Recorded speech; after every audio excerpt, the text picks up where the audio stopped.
Yo, yo, yo, yo, yo, yo. Webtoon, Happy New Year. Thank you. Happy New Year to you. Thank you for the 2. What's poppin', y'all? Y'allses, yinses, yearns.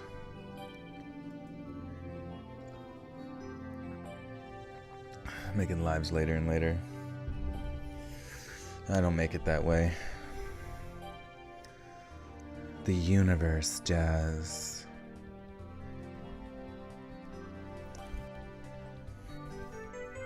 Happy New Year, though. How you guys doing? Have you met all your resolutions? 2024, kind of mid.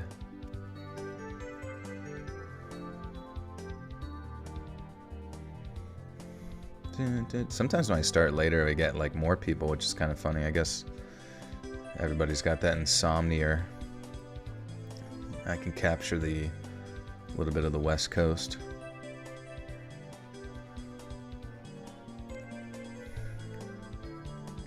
I hit the gym today. I did. I kind of fucked up my back today at the gym. It was really lame. I don't even know what I was thinking. But whenever I start at the gym late, I just feel like pressured to get shit done fast. So fucking stupid. I jumped into this like yoke carry machine thing where you had to carry it across the gym or whatever on your back. And it was at like a different height from what I'm used to, because apparently somebody else used it, even though I feel like I'm the only one that ever does. And then, man, I didn't have a belt on. And then like I just felt like a weird like twinge of pain in my like right lower butt glute / like in my abs too. So I guess it was like the hip flexor, but just was like everything was fucking just instantly fucked up, which is a great start. Do you have any dark family stories? Not in this set of stories.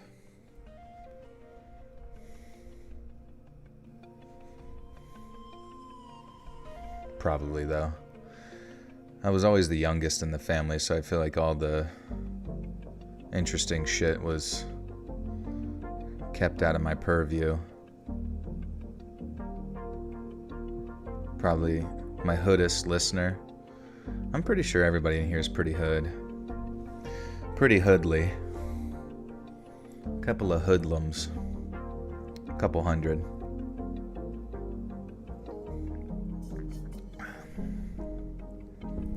I deserve a watch for 2024. You gonna buy me a watch? I don't wear any drip. I need to get myself some drizzy. Tim Richards, thank you for the 5. Says, all hail the glorious leader of the Buttersock cult. Thank you, Tim. Good to see you. Welcome to 2024. Appreciate you.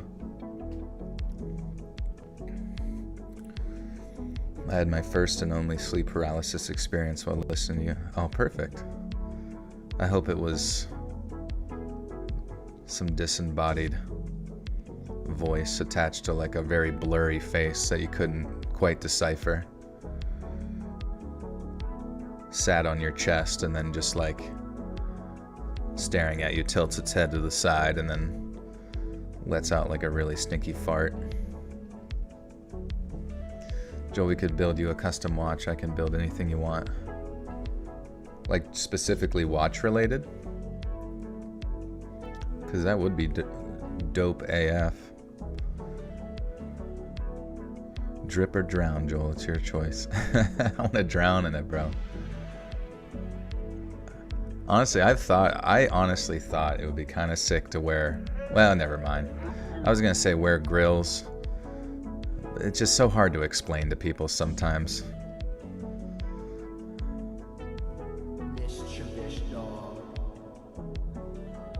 And like I've gotten to that point in my life where like I don't even like wearing like graphic tees because it's like embarrassing. I just like don't want people to look at me at all. I feel like when I was in my like teens and 20s, You know, you could wear that stupid shit. Bring the grill back, I know.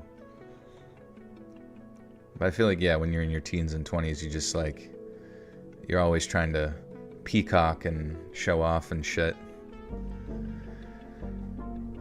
And now I don't even want to be gazed upon.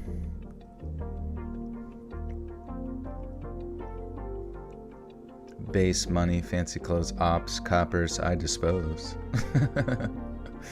Coppers, base, money, fancy clothes, ops and coppers, I dispose. It's like Team Rocket.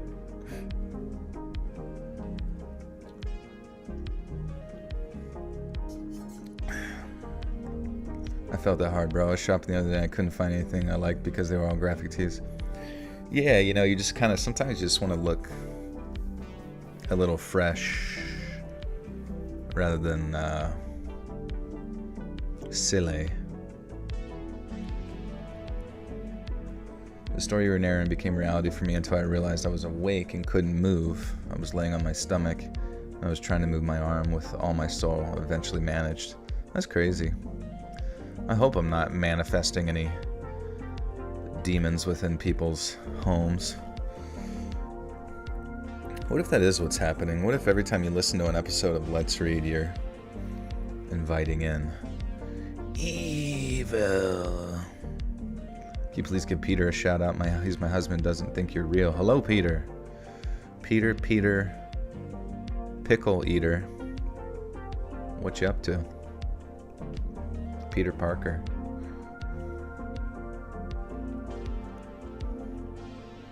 What do you guys think is the best Mario game ever? Do you think it's Mario 64? I feel like Mario 64 definitely changed the series the most. Obviously, going from 2D to 3D, but... Saw a huge raccoon outside your window last night. That's awesome. I wonder if raccoons just in the wild can be friendly, or if they just like right out the gate would hiss and give you a little bite.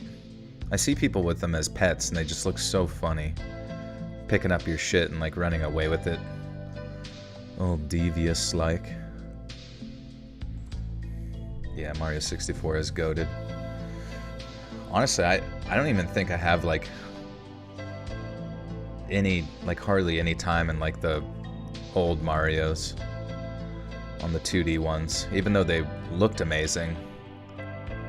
For some reason, the 3D ones are the only ones that I could like grind and figure out.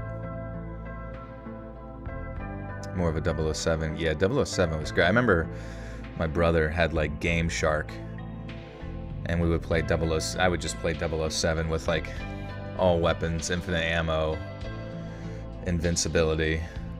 And there was this one map where you like, I think you spawned inside of a jail cell. I'm gonna turn this down. I think you spawned inside of a jail cell and then like had to get out. And like I didn't know what I was doing, so I would like have him break me out of jail, and then I would just go shoot baddies. But there was an area where like they would like continue to spawn out of, and I would just sit there for hours at a time just shooting bad guys rolling in. And I remember being so impressed as a kid because the game had you know, like motion captured death animations, and it was like the first time I'd ever really seen anything that looked like that good. Like they even had ones where like they would go up against the wall and like slide down the wall and shit, and I was like, holy crap, this isn't supposed to happen till like Xbox.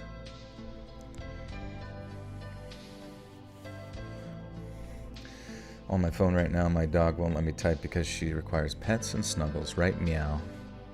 Right this meowstant.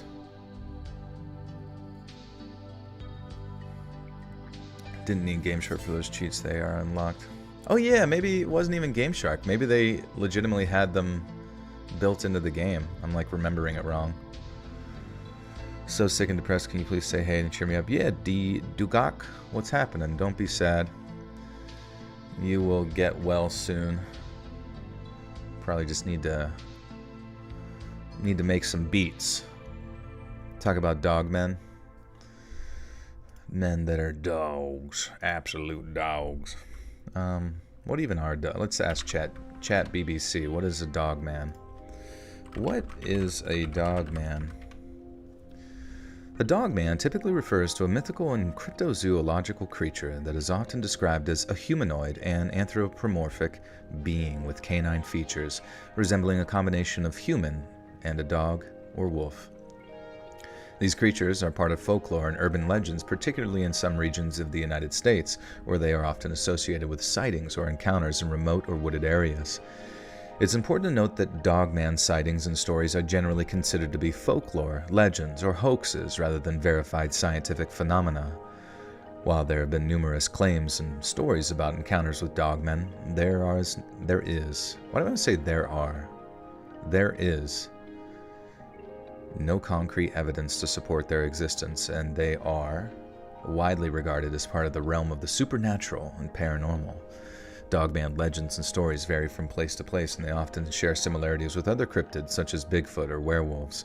These tales have been popularized in books, online forums, and podcasts dedicated to cryptids and the unexplained, but they are not considered credible by the scientific community. Well, why the frick not? Maybe the scientific community should start... They should stop plagiarizing shit and start making some good shit. Start studying dog people. The doggy folk. Maybe those scientists should start going doggy style with their studies. There's a cryptozoology in Portland, Maine. That's cool. That's the one that has the Mothman. It does kind of sound a lot like a werewolf, but like something about it is different in the fact that like, well, I guess we can ask it. What's the difference? The difference between dogman and werewolf. Origin. Dogmen are generally described as mythical or cryptozoological creatures believed to be separate species or entity. They are often depicted as humanoid beings with canine features resembling humanoid dog or wolf, blah blah blah. Werewolves, on the other hand, are creatures from folklore and mythology that are typically humans, right? Transformation. Dogmen usually depicted as being canine in appearance all the time. Cultural variations. Dogmen legends stories are relatively modern or often associated with sightings in specific regions, particularly in the United States. They are not deeply ingrained in historical folklore. Werewolf myths have a long history in various cultures around the world, dating back centuries. They have been part of European folklore and mythology for a long time and are mentioned in ancient texts and legends.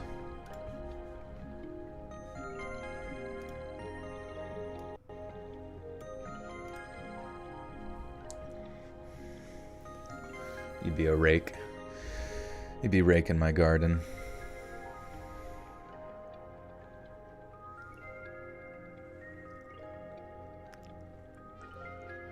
Dogman the bounty hunter. Yeah, we need that. He just like rips them to shreds. I made this cute art for you. Let's read X Hello Kitty. Did you? Can you tag me in it so I can gaze upon it?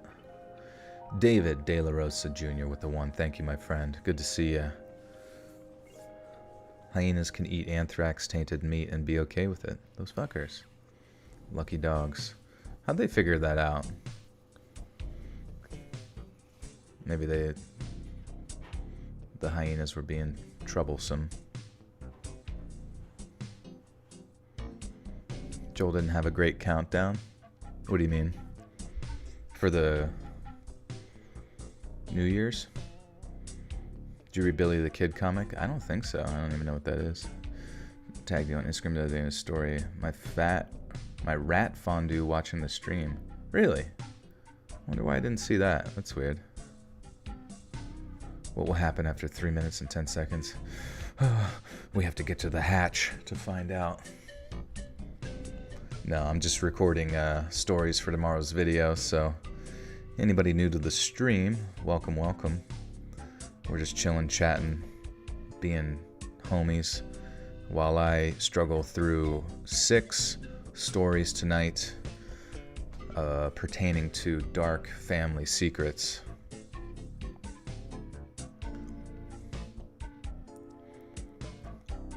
Hyenas are not canines nor felines. I was thinking that. I forget what they're mostly related to. They look like dogs, though. Don't they have the second strongest bite in the animal kingdom or something like that?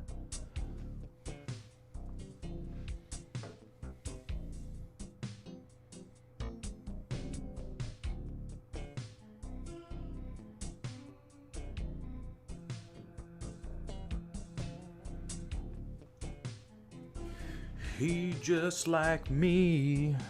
For real, yeah. How do I go about picking stories? Usually just depends on topics that have done well in the past. Sometimes kind of try them, and then I'll have somebody who goes through my email submissions and just searches by keyword, and then does some little Grammarly fix up and resubmits them to me. But then I also have a subreddit, or you can email it, letsreadsubmissions@gmail.com, or the subreddit, reddit.com/r/letsreadofficial. You just like me, Farizzy. Greetings, Mr. Freeman, Brianna Freeman. They are a unique species branch, and this is right one of the strongest forces in the African predators. Interesting. I've seen some people who raise them and stuff, but I can only imagine. I think the one dude who like raised the one hyena, he like got bit by it, but in a way that he was like in between it and another creature that it was like anxious about, and it wasn't even like it bit him that hard, but it like left him with like permanent nerve damage in his arm from the bite, which I always find funny. Like the people that raise these like insanely exotic creatures, you know, they'll get their like face ripped off and be like, that was my fault there. I just wasn't respecting his distance, I guess. I just didn't. Always gotta respect, which is true. But Jesus Christ, at least be a little bit reluctant to go back in. A leopard can bite through a crocodile's skull. That's sick. What's up, Lucas? We see you.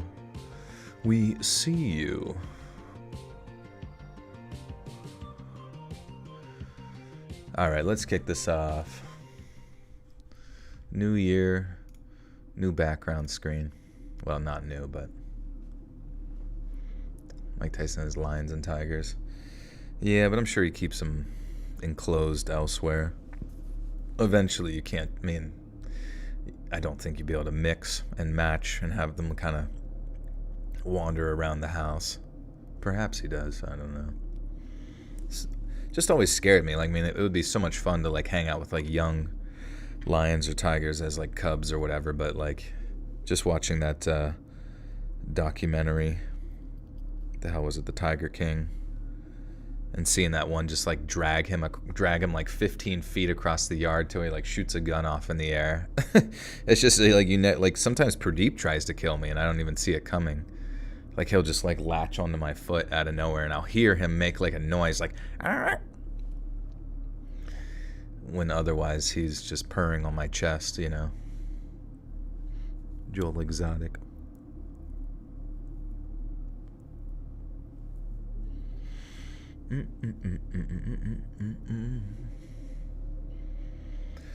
Claire Connolly, welcome back for 17 months. Hugs to Joel and the Buttersock Cult. Happy New Year, y'all. Thank you. Thank you for 17 months, too. It's a long time. Alright. Let's do it. 6 stories. Starting the stream near 1 a.m. My sleep schedule's right on track, baby. I'm not degenerate at all. No, I'm just kidding. It is what it is. You sleep when you can get it.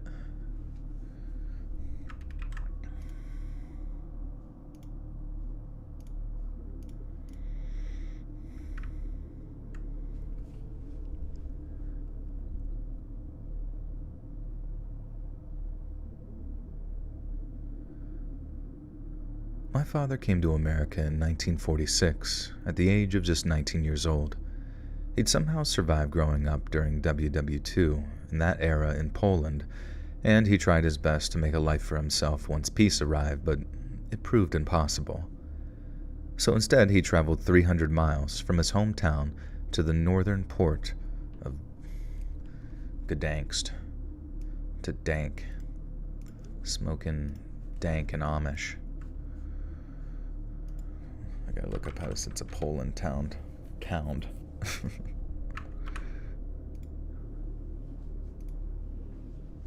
Gdansk. It actually is that. Gdansk. Gdyż.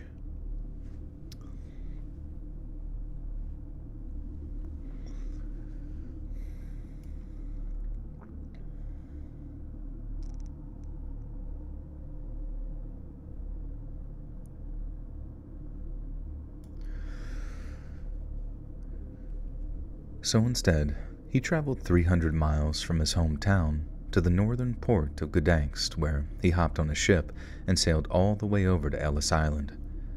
He made his way to Chicago, met my mother, and the rest is history. When I was growing up, he seemed very proud of his Polish heritage, and mealtimes would often feature a lot of Polish foods like kielbasa, pierogi, and gołąbki. Man, we're all Polished out today. Gołąbki. Gołąbki.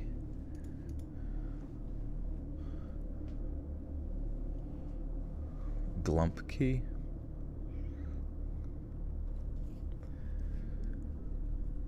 When I was growing up, he seemed very proud of our Polish heritage, and mealtimes would often feature a lot of Polish food like kielbasa, pierogis, and gołąbki.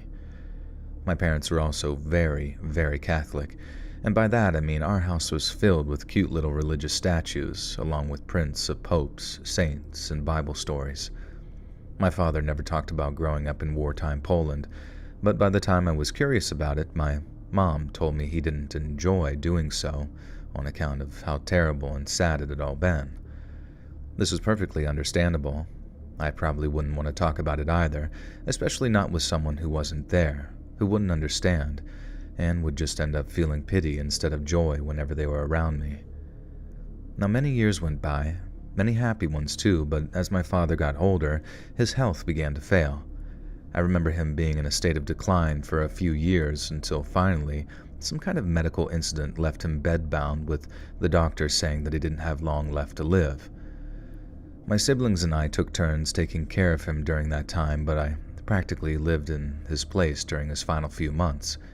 And then one day, during a particularly blustery November evening, he made a chilling request of me. He asked me to give him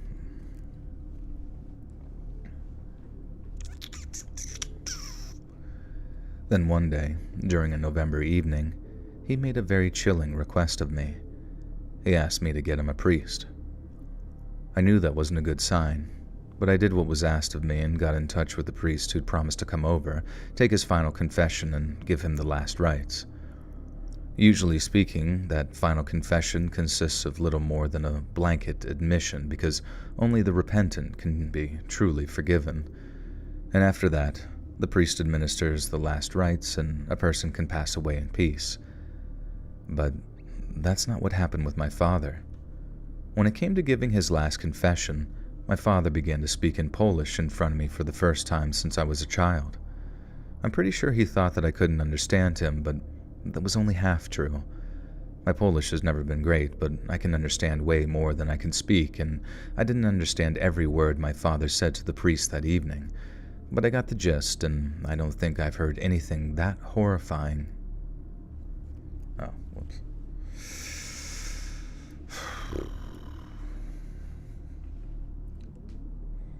Wish it were summer so you could go camp somewhere it's so cold. I guess you could. It might be an adventure to camp in the cold, though, as long as it's not too bad and you have the right equipment, but I guess it requires investing in the equipment.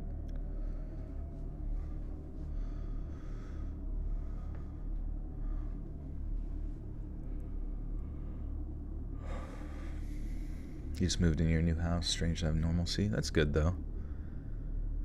Get to chillax. My Polish has never been great, but I can understand way more than I can speak, and I didn't understand every word my father said to the priest that evening, but I got the gist, and I don't think I've ever heard anything that's horrified me that much, upset me that much, or made me angry that much in my whole entire life. What I heard were fractured pieces of information, but as I said, the gist of it was clear. The reason my father had left Poland in 1946 was because he'd taken part in an act of mass murder, and if caught by the authorities, would have been hanged for his participation. For those that don't know, Poland got it really bad during the Second World War, and the situation in my father's hometown was no different. Right from the get-go, the Germans were massacring the townspeople, including one incident where they summoned everyone to the local athletic stadium and then publicly executed more than 50 people. There was a lot of resistance, with local partisans managing to kill a handful of SS officers, but every time they got hit, the Germans hit back 10 times harder. They killed hundreds of people and deported thousands more, so that by the end of the war,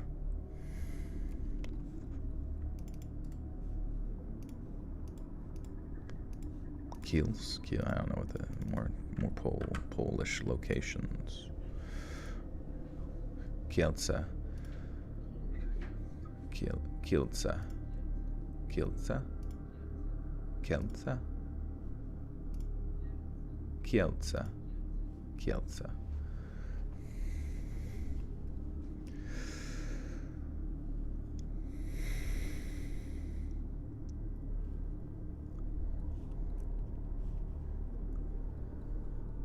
They killed hundreds of people and deported thousands more, so that by the end of the war, Kielce was a shadow of that it had...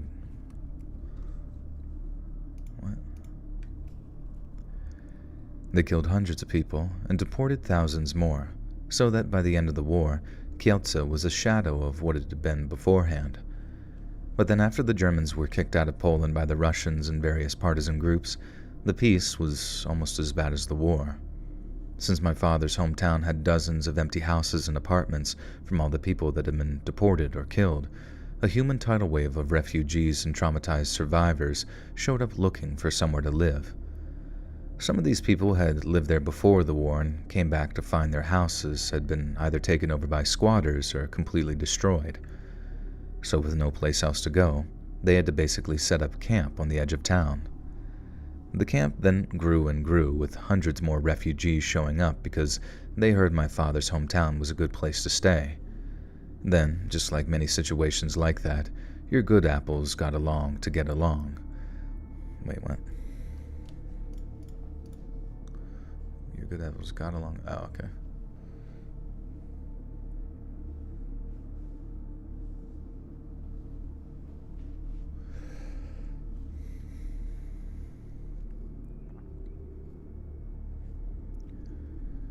Then, just like many situations like that, your good apples got along to get along, while the bad apples started giving the refugees at the camp a very bad reputation. One day, my father said it was summertime. A woman began running around town asking if people had seen her young son. He was 6 or 7 years old, around that kind of age, and he'd overstayed his curfew long enough for his mother to become worried. An impromptu search party was formed, and they go around asking if anyone's seen the boy. Then, in the course of their search, they either decide or discover that the missing boy had been playing out near the refugee camp with some of the kids who'd lived there.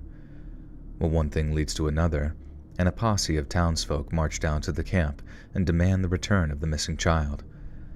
Someone in the camp doesn't take kindly to the accusation, and a fight breaks out. There were far more men in the camp than were in the posse, so they were soon overwhelmed and driven off. But when they showed back up in town, all bloodied and bruised, they told everyone the refugees did kidnap the kid. But not only that, they told everyone in... Hey, Sarah TR with the 2. New year, new car, new job, this order. Bless you all. Nice, Sarah. Congratulations. That's awesome. Joel for president.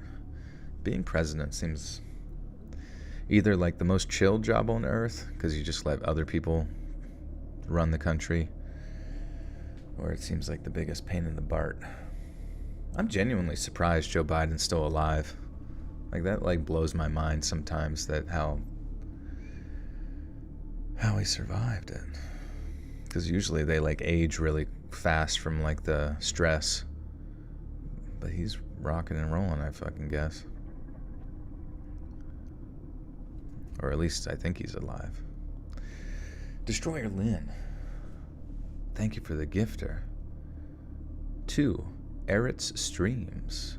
Welcome, Eretz. Is that what it says? Air rolls. It's kind of hard to see. Joey Biden. Joel for dad. Yeah, that sounds much easier. Debating whether to go to work or not. I guess if you need money.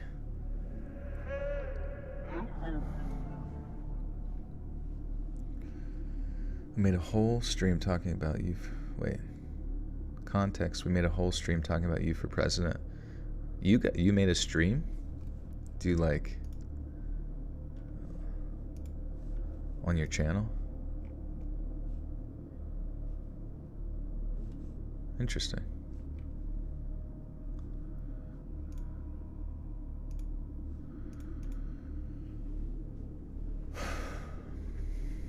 I don't even know. It just doesn't, it just seems like, I feel like the better scenario, rather than being president, would to like start your own company and somehow, I don't know, through a series of processes of actually having success, whatever that might be, would be then to become a billionaire. Hopefully, obviously everybody hopes for that. Even though you're not like actively seeking out to become a billionaire, but somehow it just works out. And then through that, you can use your money to like change the world. I feel like in a lot more efficient manner than some sort of executive branch. Mayor McCheesy.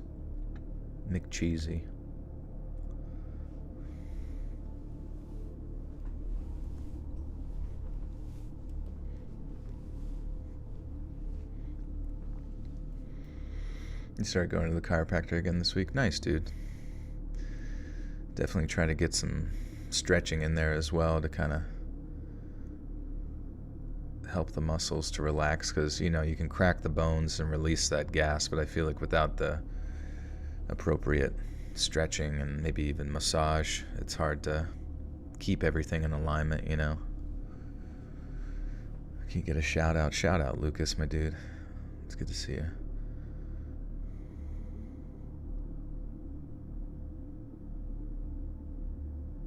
Trying to gain weight, man. Bulking sucks. You're struggling to gain weight? Dude, I like go 100 calories over my amount of necessary calories and just balloon up. You want to hit 180 lean this year? That's cool. Where are you at right now? If you're bulking. Trainer HS we were on stream, but also we talked on Insta. Oh, or wait, you did a stream? Either way, thanks. I appreciate that. But good to see you. Thank you for the 2. I mean, yeah, to gain weight at the end of the day, you're 150. I'm sitting below 5% body fat. I'm skinny kid. Honestly, starting out as a skinny kid is like, when it comes to bodybuilding, is like, in my mind, the most preferable setup. Like, obviously, the bigger kids might have sort of a leg up on like strength and a little spare calories in the fat department to kind of like pull from to create those to have the energy necessary to burn. But if you can figure out how to eat and get the necessary stimulus, I would say you're kind of like set up for a more aesthetic ability to bulk.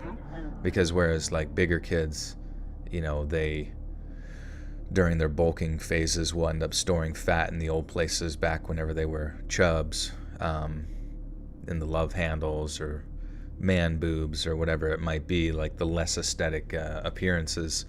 The skinny kids can still appear lean in different ways, So I don't know. I think as long as you get above your uh, calorie intake necessary, and then if you're 150, presumably you're going to get somewhere between like 150 to 175 grams of protein or more. You should be good. And then if you're not gaining weight, just continue to increase your calories like by 100 to 200 to 3, you know what I mean, until eventually you start seeing the scale like staying the same or at least going up the next day.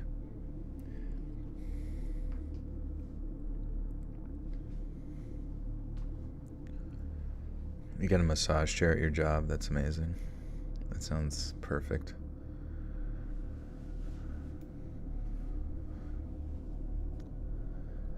But not only that, they told everyone that people in the camp had kidnapped the boy and wouldn't give him back because they'd killed him.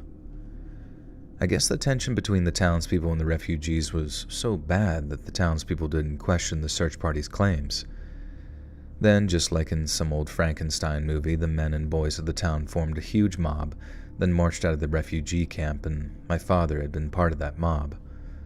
When they arrived, some of the men from the refugee camp tried to stop them from entering, but it was no use. The mob were many, and the defenders were few. They burned tents and wagons, beat people, stabbed people, set people on fire. A few of the townsfolk had brought guns, so every so often there was like a crack of a rifle or pistol before another of the campers fell. It was a true massacre in every sense of the word, and hundreds were killed before the Russian garrison arrived to put an end to the looting and violence. Only when they threatened to machine gun everyone running riot in the camp did the crowd disperse, but the new Russian-backed government couldn't allow that kind of lawlessness. They sent soldiers to round up everyone who had been part of the murderous mob and executed 12 of them by hanging in the days that followed. After that, many of the others who descended on the camp, my father included, decided to flee rather than face a Red Army firing squad.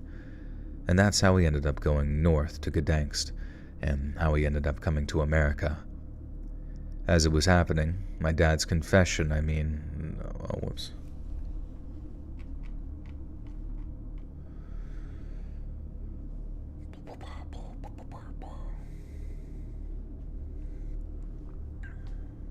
Congrats on 1 million. Thank you, Lupe.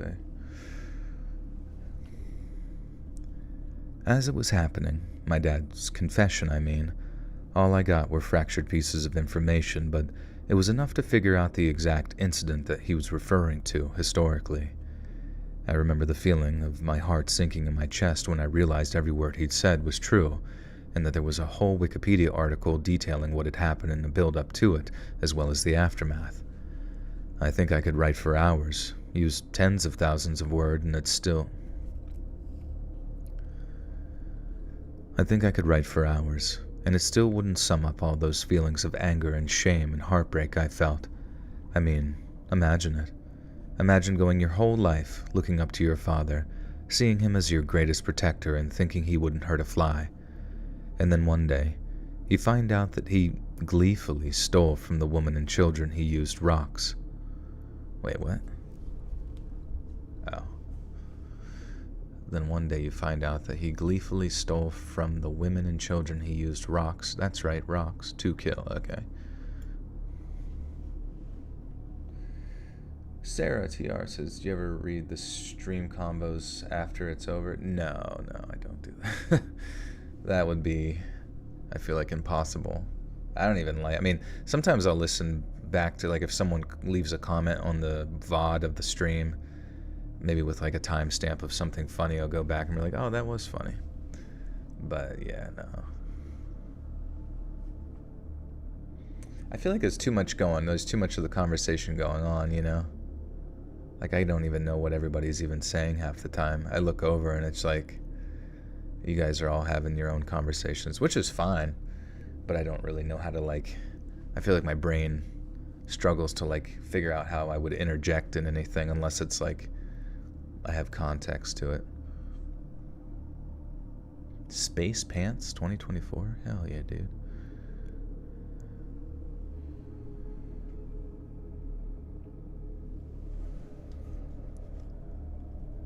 Then one day, you find out that He gleefully stole from the women and children. He used rocks. That's right, rocks, to kill. Not all of the mob were armed when they descended on the camp, and those that didn't have guns or knives or farm tools to kill with used their fists, feet, sticks, and stones. I never asked my father about what happened in his hometown. I wanted to, but I couldn't bring myself to. I just did what I could to make him as comfortable as possible, and he died a few days later. I never breathed a word of what I'd heard at his funeral, and all that horror and guilt was masked by grief, and when it came to dividing up his meager estate, I knew where my portion of the money was going.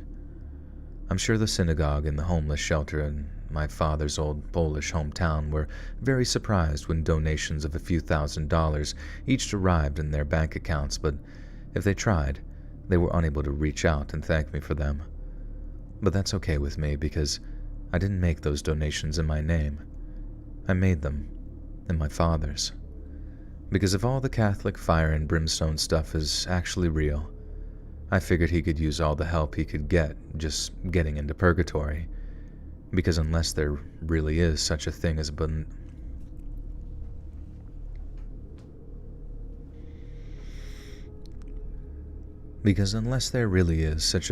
a benevolent and merciful, all-forgiving God, I can't see him getting into heaven.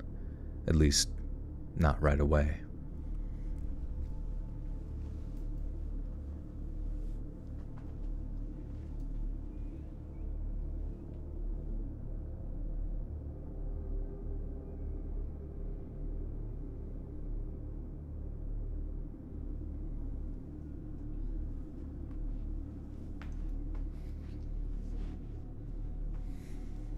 All right.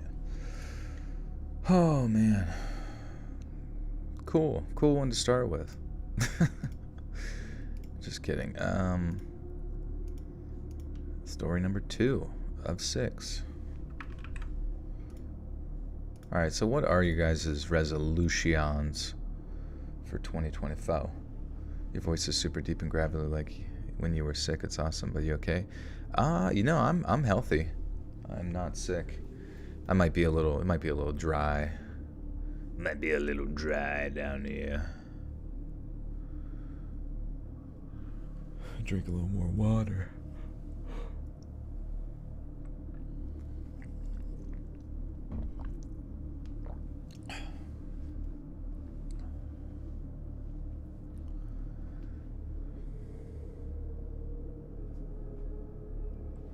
Hey, Sonia. Welcome back for 16 months in the Buttersock cult.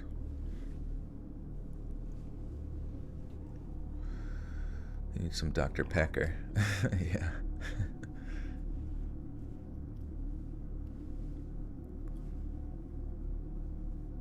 Dr. P. Dr. Piss. Diet Dr. Pecker, 0 sugar. Lose this gut, gain a little more strength. Hey, that's all you can do. It's tough, but if you're one of those people that, can count your calories and count your protein and get the right training in, I mean, really, you don't even need that much training, but it is beneficial to, follow, a strength program of some sort to maintain muscle while you lose weight, because you will lose some muscle, but to, minimize it. But it's just tough. It's tough sticking with those meal plans or whatever the fuck it is, especially you get to the weekend. That's why I feel like sometimes the best deal is on the weekend, just keep training. I mean, obviously you need a rest day, maybe Sunday, but if you can go Saturday and do some sort of cardio or maybe go play sports with friends or whatever it might be. I wish I still had people to go play basketball with, because I fucking miss that shit. Or racquetball. Remember racquetball? Get my girlfriend trying to propose the next 2 years. Wait, does the girlfriend already exist, or are you imagining a girlfriend to then propose in that next to 2 years? Because I feel like you can't really think that way. I mean, you obviously can, I don't care, but I feel like thinking, like having a plan to marry in the next 2 years without really knowing somebody is kind of rough.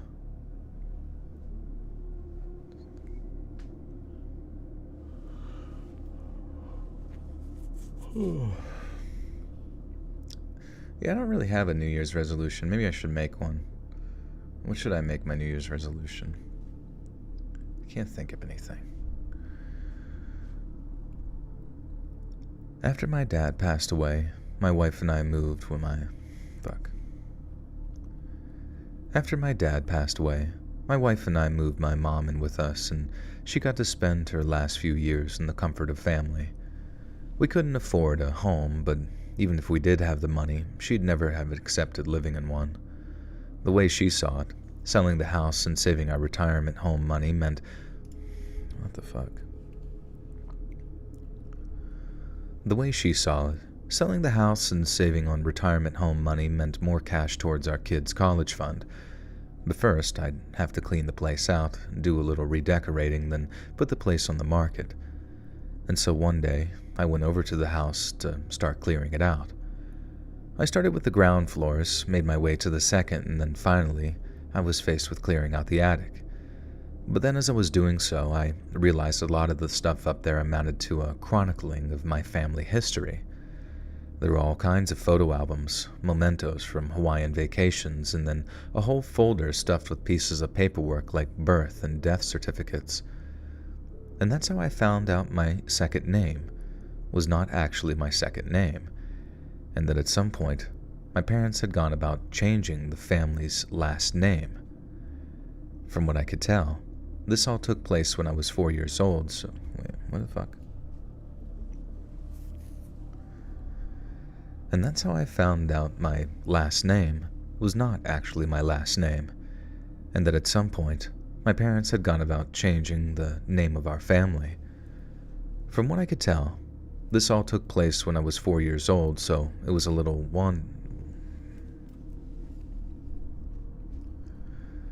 From what I could tell, this all took place when I was 4 years old, so it was no wonder I had no memory of it. But then, as you can imagine, I was intensely curious as to why this name change took place, so the first chance I got, I asked my mom about it. I already figured that the reason a whole family might change their name probably wasn't a good one.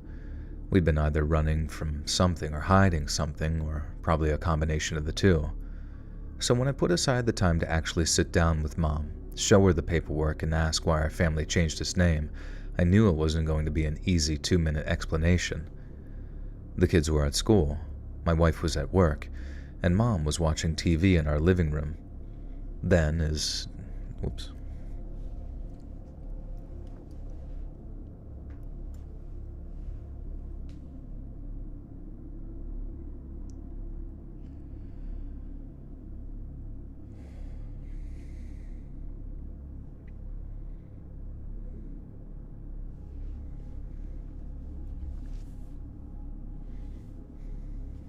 Good morning from Germany.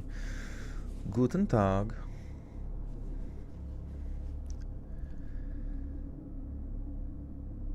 The kids were at school, my wife was at work, and Mom was watching TV in our living room.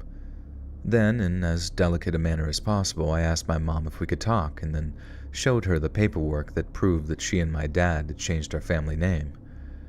I'd expected some kind of emotional reaction, but instead, Mom acted resigned to my question.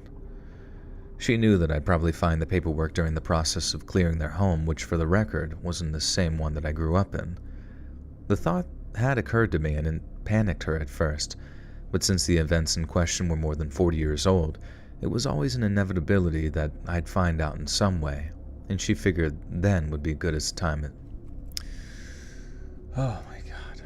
I thought the mom died.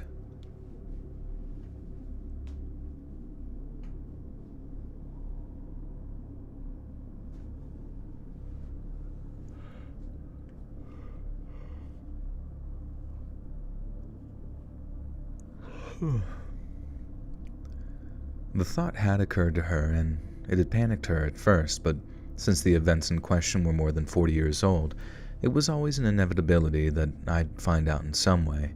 She figured then would be as good a time as ever. Mom explained that I had an uncle that I'd never been aware of, one who died when I was still in diapers.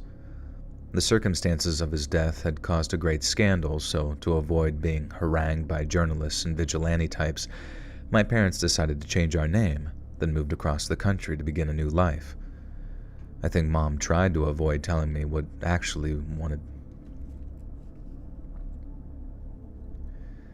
I think Mom tried to avoid telling me what I actually wanted to know.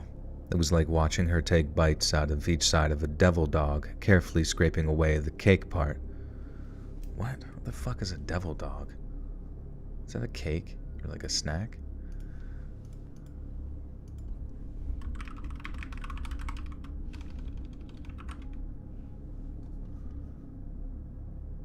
That's a devil dog cake. I don't think I've ever seen one before. Homemade devil dog.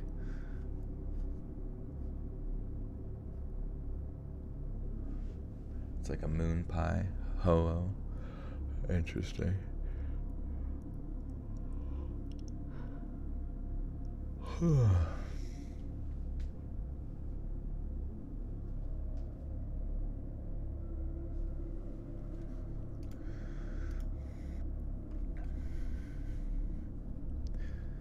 It was like watching her take bites out of each side of a devil dog, carefully scraping away the cake part, too scared to get what holds it. Man, why the fuck in my brain? I'm already like, we're 2 stories and my brain's already fucked. I can just tell, like, I just can't keep up with the sentence goes there, and then it goes there, and then it goes there.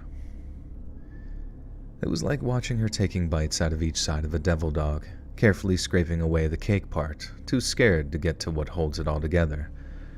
I had to ask her directly to get her to tell me, and this, in so many words, is what she said in return.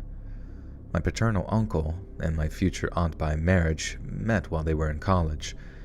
They had an on-again, off-again relationship, and apparently my father believed it was doomed. But then suddenly, and inexplicably, they announced that they were engaged. Again, my dad thought that they'd eventually just break it off. They weren't a good fit, and it seemed only a matter of time before they broke things off for good. But then when it came to the wedding, my dad said that he slowly realized what his brother saw in his new bride. Her family were rich as...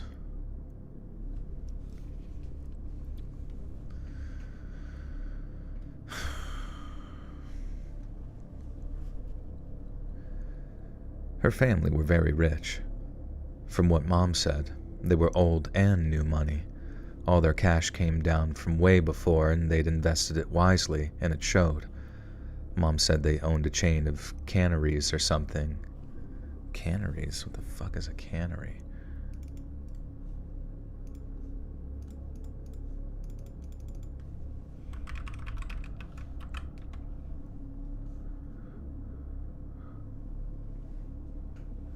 A factory?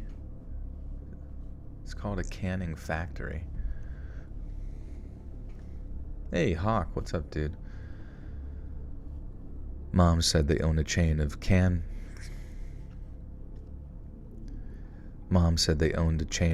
factories or something, and this is back when canning was a much bigger industry. So in short, they were loaded. Dad knew it was a bad idea to marry for money, but my uncle wouldn't listen, and he and his bride were married in a lavish ceremony at some country estate. The first few months lived up to the term honeypoop period.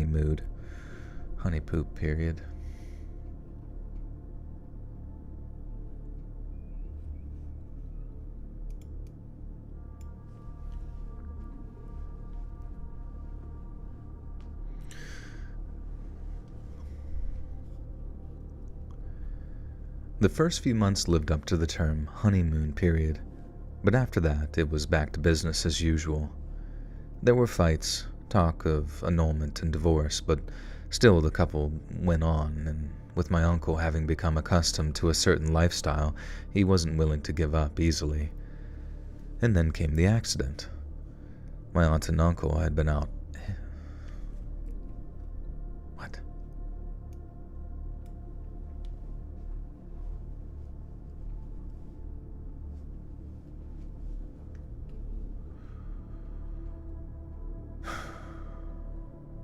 canary, yeah.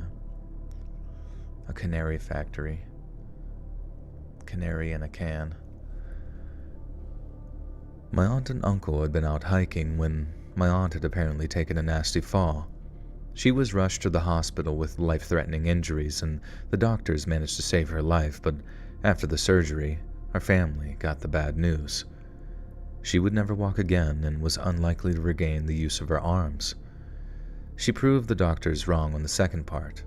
Well, half wrong in that she regained the use of one of her arms, but she was confined to a wheelchair for the rest of her life. Mom and Dad noticed that my uncle was acting strangely in the aftermath of the accident, but I mean, who wouldn't? Even if their relationship was rocky, he still loved his wife in some capacity.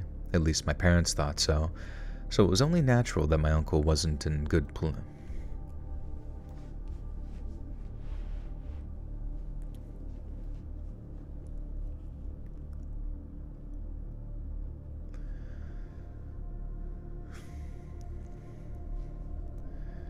Even if their relationship was rocky, he still loved his wife in some capacity.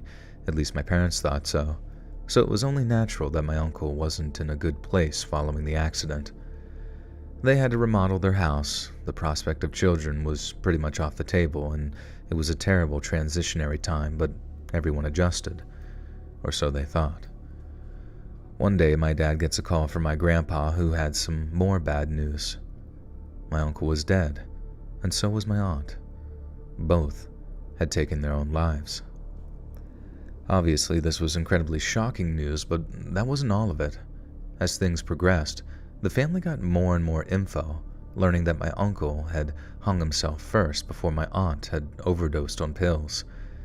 And before she did, she left a note.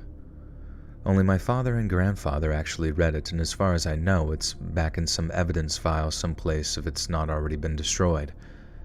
But what it said was even more shocking than the acts that immediately surrounded its writing. Basically, my aunt's accident wasn't an accident. My uncle had pushed her. They had an argument, and she hit him, and he shoved her. She fell back way further than he'd intended to shove her, then down the rocky hillside she went, never to fully recover. I guess my uncle could have just finished her off there and then, but he didn't, and she never breathed a word of the shove to the police. Instead, my aunt pretended to let bygones be bygones. I don't know how she pulled it off, but she did, and when in reality, fuck.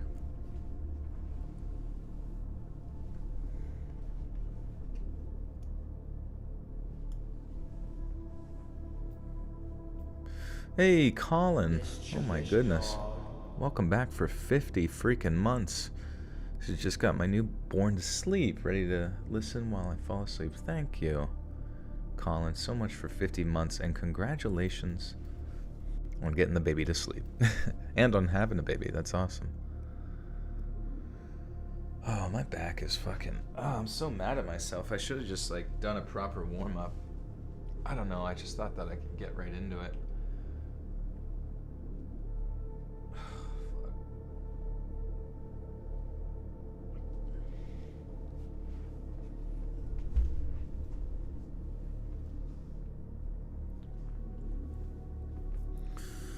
Chandra, what's going on?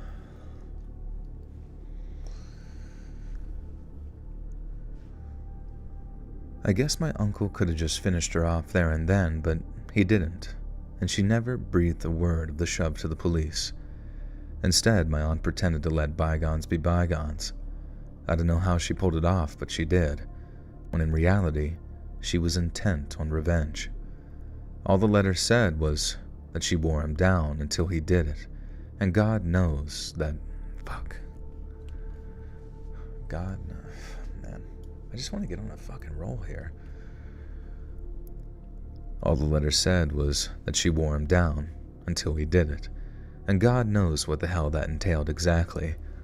But I imagine she played a lot on his guilt and how he was trapped with her, whatever hurt the most, until finally he just couldn't take it anymore. Obviously, there were no arrests or anything, but boy did the media want to know all about my uncle and his relationship with my aunt. And to get answers, they sought out my dad. All the unwanted attention was really bad for our family, and apparently some people got it into their heads that my dad was somehow in on it. They vandalized the house while I was sleeping in my crib, and after that, Dad started looking at jobs and houses out of state, as well as looking at a potential change of name. Mom said they planned on telling me when I was ready, but then who the hell decides when that is? They put it off and put it off until eventually they decided it was just best to keep it a secret. They feared the bombshell might upset the progress myself and my siblings were making in life, and that's on top of the fact that they just didn't want to revisit such a painful period of our lives. I actually get it too. I don't know how I'd have handled that kind of burden personally, but I guess I better twerk about it.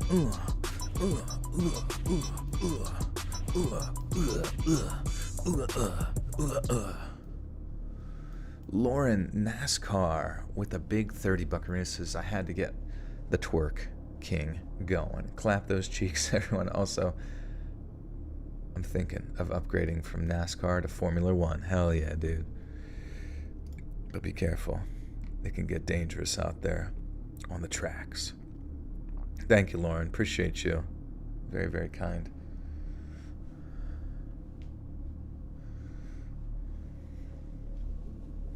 I was curious how twerking would feel with a hurt back. But the dump truck is still dumping.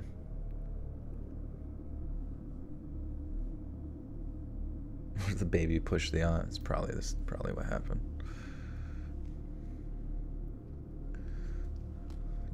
Dumpington, Truckington.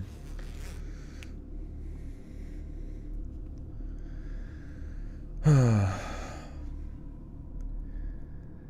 actually get it too. I don't know how I'd have handled that kind of burden personally, but I give them a solid 8 out of 10 for their own execution. Finding out as a grown adult was traumatic, so I can only imagine how I'd have reacted if they told me at age 15 or 18 or even 21. It's definitely something that I still think about from time to time, but frankly, the fact that I can view it as almost like an unrelated third party, it sort of feels like a privilege at this point. It's messed up, and it hurts to think about, but not nearly as much if... It's messed up, and it hurts to think about, but not nearly as much as it would if I had to grow up with it stuck in my head. In that sense, I understand why my parents kept it a secret from me. Heck, I'm pretty much... Man, fuck me. In that sense, I understand why my parents...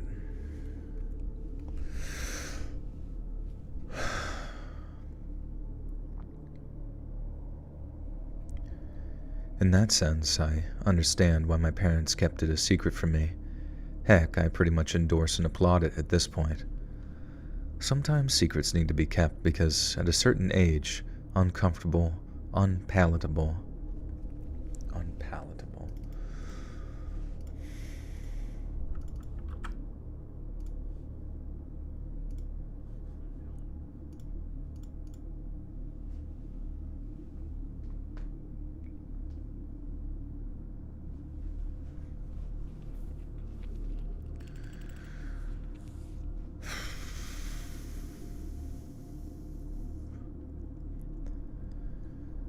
Sometimes, secrets need to be kept because at a certain age, uncomfortable, unpalatable, or incomprehensible truths can be just as wounding as a knife or bullet.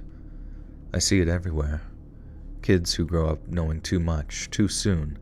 They're old before their time in a way, and it's sometimes...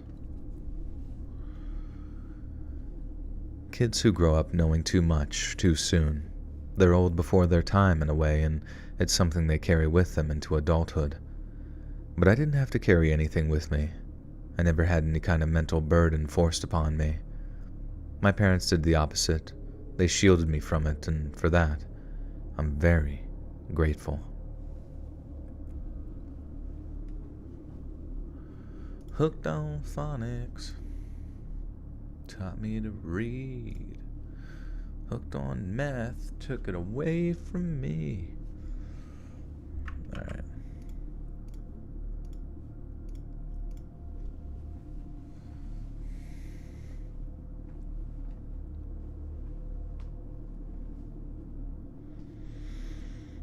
You're a faithful man to your future wife. That's good.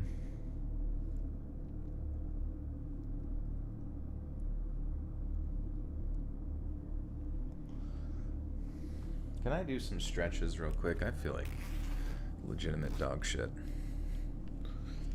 One second. I'll still talk, but I just gotta grab some.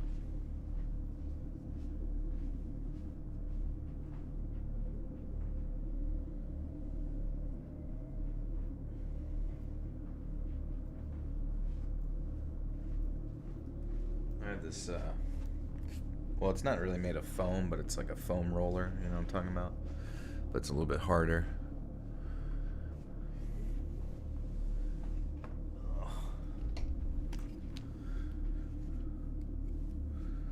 Stretch the taint out, yeah. I need to get the stirrups. Oh my god, dude.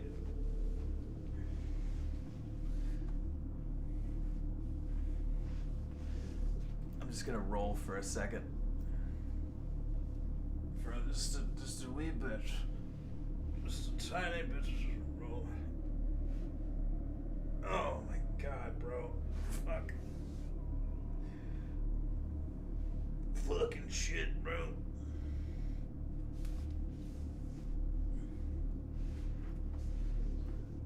Pradeep's like, what the fuck's going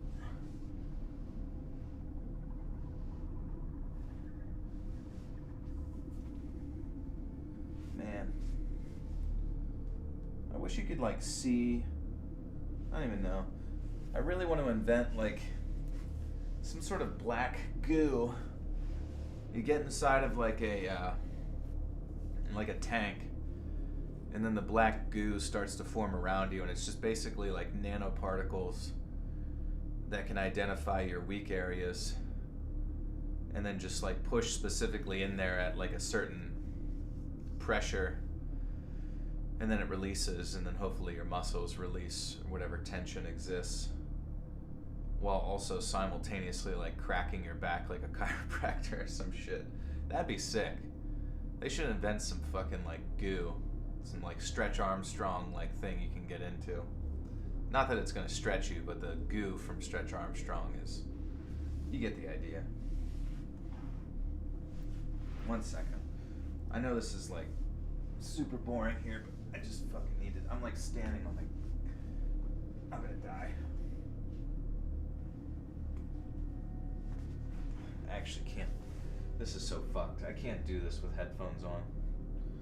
Alright. 1 second.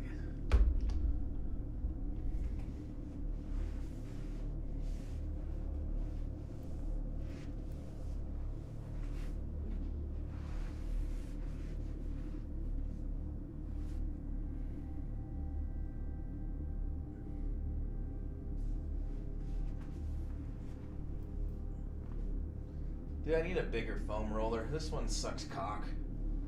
It's so small. Fuck.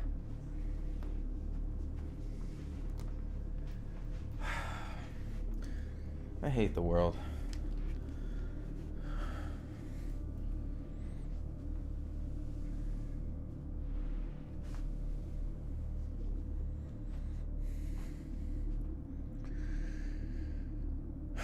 The thing is that like, if I were to sit down during the live stream, it'd be way worse, dude.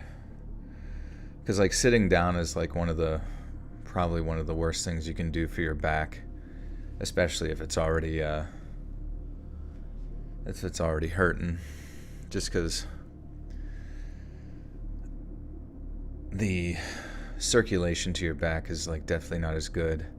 And then if you're just sitting there in a constant like impinged state, from what I've heard, like sitting is like the new smoking in a weird way. I mean, just because not as many people smoke, but it just basically causes havoc on your circulatory system, and then gives you back pain because you're constantly in this like weird flexed position. I'm not sitting down now. I have a stand-up desk. I stand for hours and hours and hours. But I mean, I've gotten used to it, and I even have like a little pad here that I can piss and shit on. Just kidding. It's for it's like foamy, so it doesn't, you know, because if you stand, your feet kind of get a little sore. You're literally sitting and smoking. Perfect. Perfect. Well, I was calling you out specifically. Pacifically. I mean, sitting down does feel good, but I just wouldn't. Like a lot of people, there's like some streamers you watch and they're like, posture check. Like when you're, and it's like, what do you mean posture check? You're fucking sitting in a chair. Your body is literally like cranked in the letter L or a Z or like a lightning bolt. Stand your ass up. Do some yogi. Yeah, I'm standing in Pradeep's litter box. That's why he's always like, what the fuck are you doing?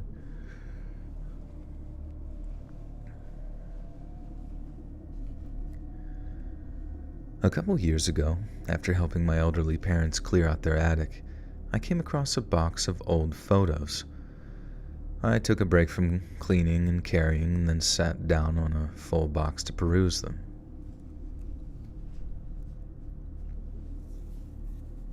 Sit like a shrimp. Shrimp sits. I baked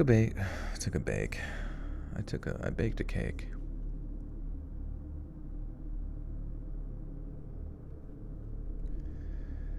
I took a break from cleaning and carrying, then sat down on a full box to peruse them. Each page was a goldmine of nostalgia, but the albums I found the most interesting were the ones depicting my parents' childhoods.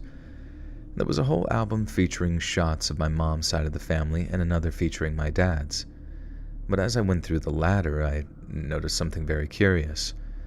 I always believed that I had one aunt and that it was it. Man, what the fuck is wrong with my brain? I'm just like seeing words that are not there.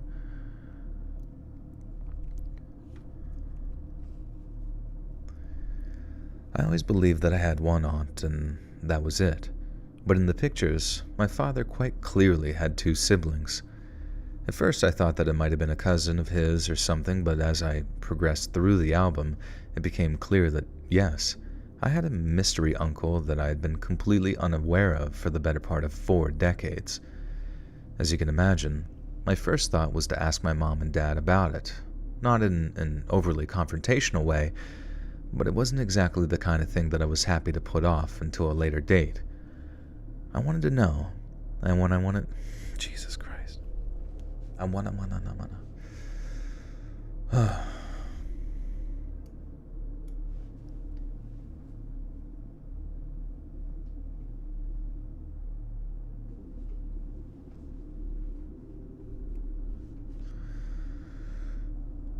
I wanted to know, and I wanted to know right then and there, but as the saying goes, be careful what you wish for.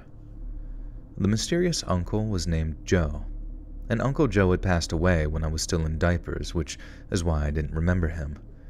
He and my dad had been close, as the pictures had shown, but that made me all the more curious as to why he'd never mentioned him.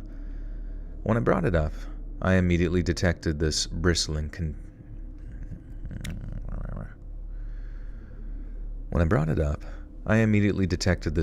for my mom, which stood in contrast to the melancholy of my dad.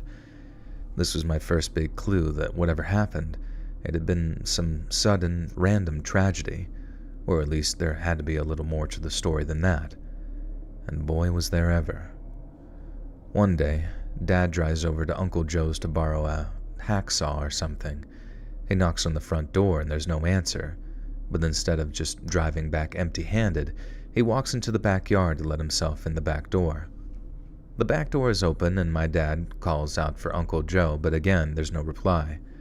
His truck was in the driveway and his dogs were in the kitchen, so Dad figured that his brother was home, and he was. He was hanging by a necktie in his closet, and my dad was the one that found him. Dad said Uncle Joe was still warm when he found him and he tried CPR to bring him back, but it was no good. After that, he went out to his car, called 911, and just sat there crying until they showed up. I can imagine. Do you think a necktie? Well, sorry, never mind.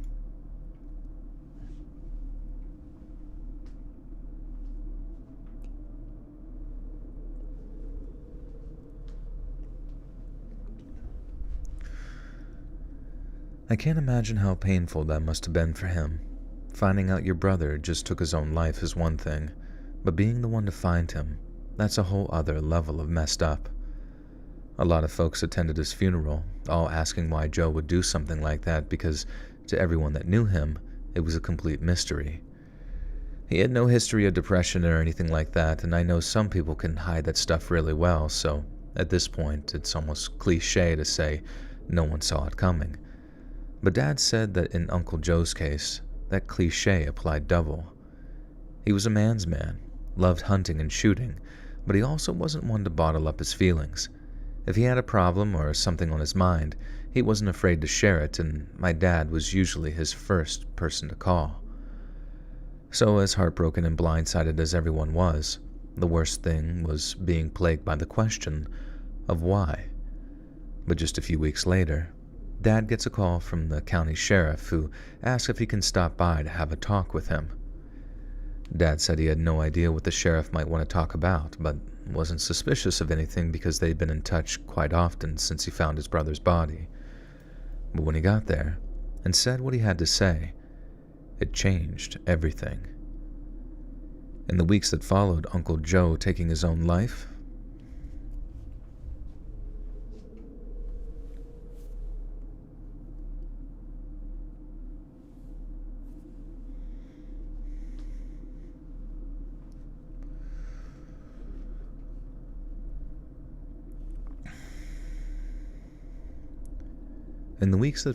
Uncle Joe taking his own life, the local sheriff's department conducted a thorough investigation into the incident.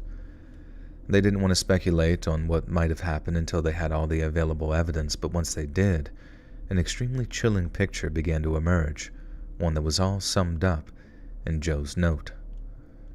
As you already know, all Joe did was hang himself in his closet, but according to the note, that's not what he planned to do, as it contained a long-winded apology on why he had to kill his whole family. He hadn't just planned on taking his own life, he had planned on killing my dad, my mom, and me, along with Lord knows who else before he finally decided to check out early. Obviously, Uncle Joe hadn't done that. He hadn't hurt anyone but himself. But there was also no mention or explanation in this note as to why he hadn't followed through with his plan. He'd obviously put some degree of thought into it. All his guns were loaded up and ready to rock, and all the spare ammo that he was packing suggested that he was planning on killing way more people than just me and my parents.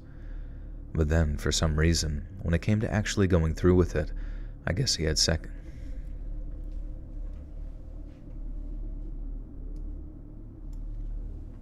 Fortnite!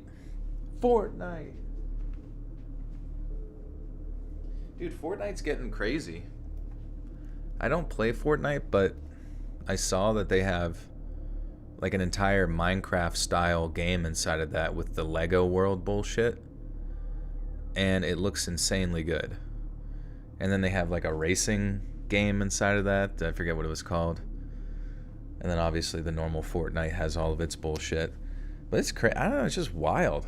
I'm like, these guys are setting up for like the next 20 years of 6-year-old gaming.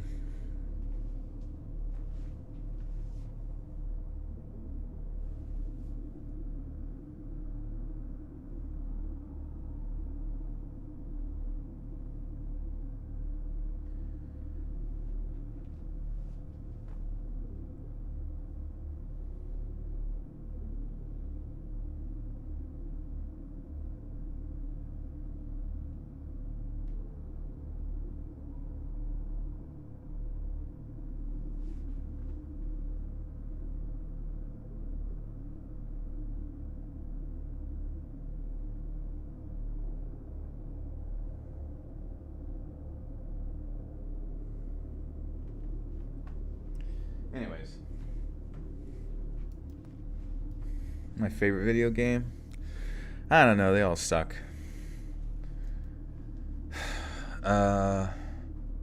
What's a good video game? They're fun for a little bit. I mean, I still play the shit out of Overwatch. Don't let anybody tell you otherwise. Do I like it? I like when I shoot people in the head as Hanzo. That makes me feel good.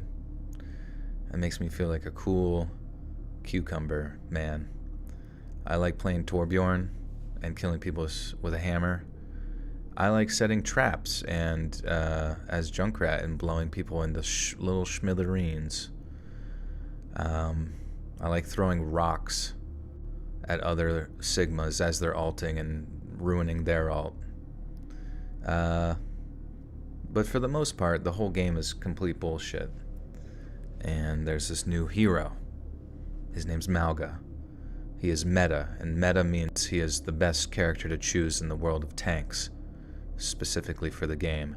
But the only way to get him is you have to spend money. So he's literally a pay-to-win hero. And I believe this is like a sort of jump the shark moment for the Overwatch crew, enforcing a pay-to-win bullshit hero down people's throats. That's like the most boring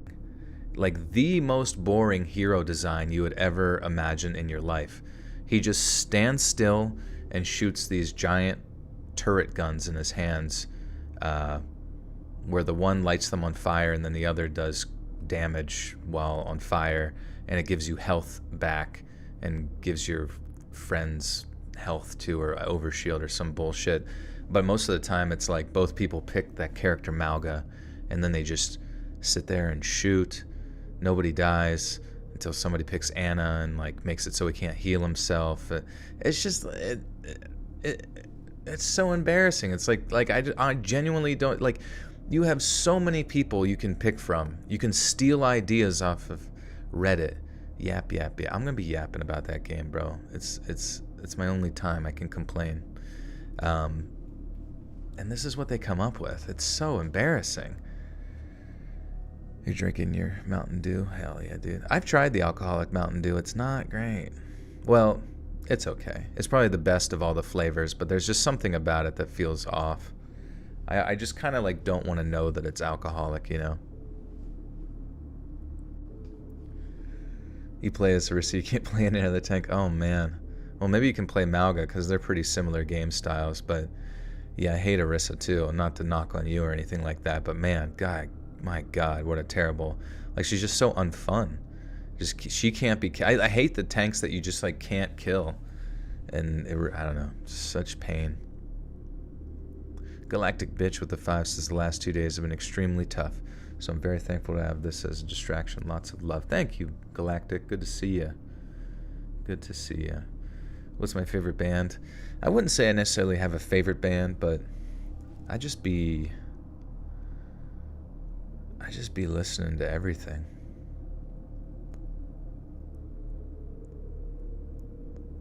Jaeger bombs. Oh my God, Jaeger bombs. World of Warcraft. I wish I played World of Warcraft. World of Warcraft seems so much more chill. People get like married in that fucking game. Overwatch, people like lose friends. I genuinely feel like I've hemorrhaged some friendships over Overwatch. Do I listen to country music? I do not, no. I'm just not I'm not a big fan of pop music in general, and especially not like pop country music. I do enjoy certain instrumentation within like the realm of like bluegrass and folk stuff, but when it comes to like straight country music, it kind of makes me want to throw up a little bit.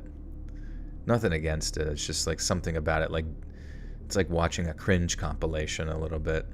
You just have like a visceral response. Yeah, country music listens to me. I'm a diehard Dolly Parton fan, yeah. What's that one person they would like force people to listen to on South Park? Tyron Twitty. Joel's not a Swiftie. Is Taylor Swift even... I guess she does... I don't even know. She does crossovers with country and pop bullshit. Taylor Swift is just like American K-pop to me. Did I play Overwatch 2 today? I did not, no. Thankfully. Thankfully, I've refrained from ripping my hair out for one day.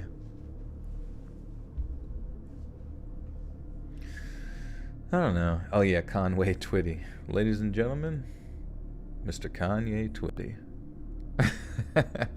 He's the only country star I'll listen to.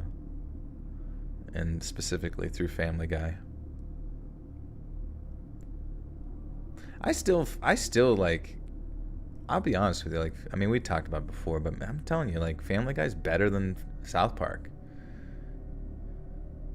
It's so like South Park, like people like circle their wagons around South Park and suck its dick all the time, which it is a good show, but it's not as good as Family Guy, bro. Like the writing, like I get it, like they can sit there and talk shit, that they have to write jokes within the context of stuff, but like to me, the ability for them to do like cutaways, it's like you have to think of so many different unique joke ideas and like put up to like 20 of them into an episode.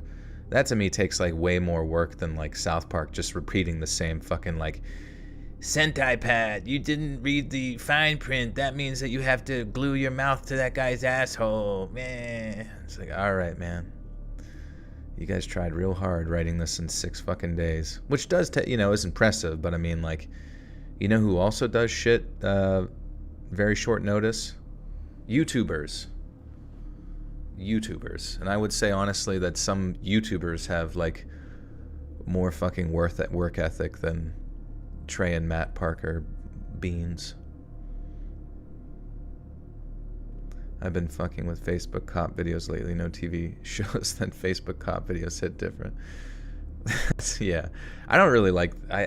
I'm just in the same way I don't like fight videos of people fighting and stuff. Cop videos make me a little like sick as well, because I just hate seeing like confrontation. Like something about it is just weird. You tagged me in the post in a little drawing. Yeah, where'd you tag me at? Was it on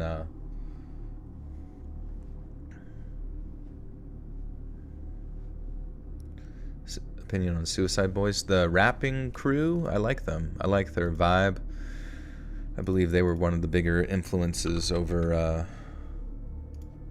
Corpse Husbando's kind of flow. Suicide Boys.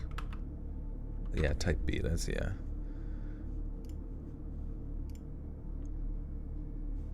Yeah, I like that vibe for sure. It's I like that very like dark hip hop, It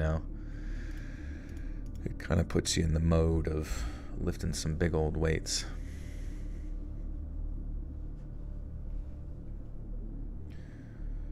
Instagram. Okay, let me check. Well, I was gonna check on stream because it's easier to do that on Twitter because I can just go on the mobile site, but I definitely will check later for sure.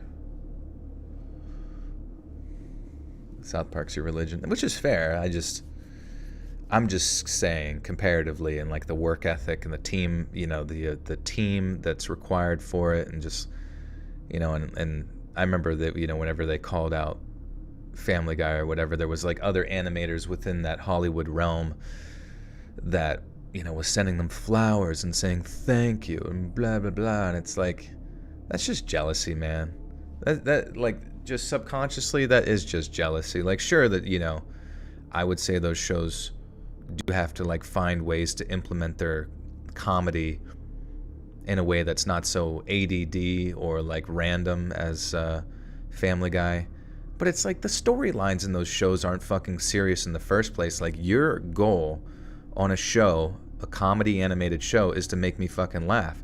So if it requires you to like go off to some, XD random land, like, then fucking do it if it makes me giggle.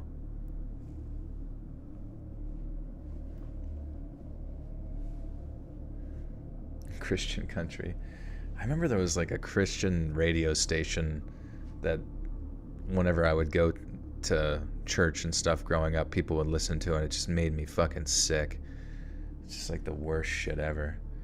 Because it's not like, it was basically like all the bad things about like rock music, but just like they'd add a Christian title on it, and they act like it's good now, right? Because it's Christian.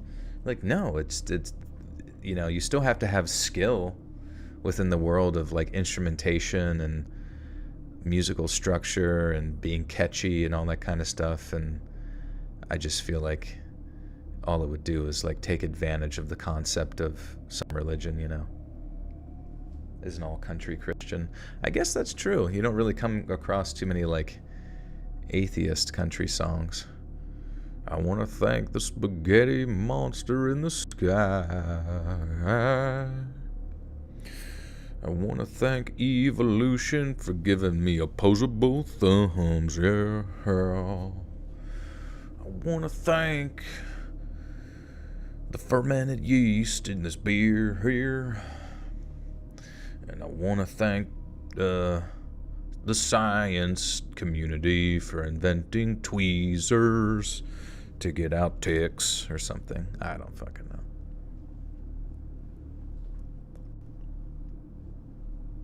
Southern rock.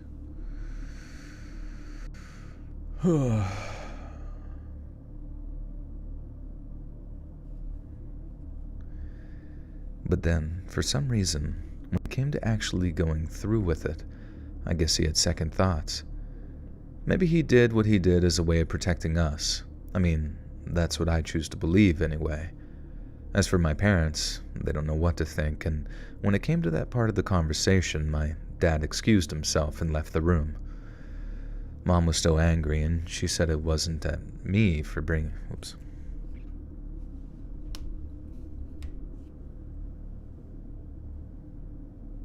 Can you take me higher? Yeah, I mean, I guess that's the thing, is there's a lot of like Christian artists who don't have to like pound their like Christian beliefs into your head and still like make some fucking bangers. And if you just so happen to like later on look up on Wikipedia what their personal life is, and you're like, oh, look at that, they're a Christian, like, so be it. But their job, their number one job, is to entertain you with their talent. And I just don't really feel like most faith-based music accomplishes said task. Joel lives in Georgia? Not quite. Kind of wish I did. At least the weather would be warm right now.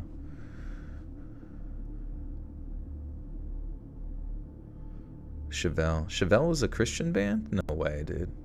I really liked Chevelle, though, growing up. Chevelle was fucking sick. I remember there was like an acoustic song on like Alien Crimes or whatever, or Sci-Fi Crimes was the album. I got that like freshman year of college. It was pretty good. Ozzy Osbourne's actually Christian. Interesting. He's one of those fentanyl using Christians. Flyleaf. Oh shit, I remember Flyleaf. So sick.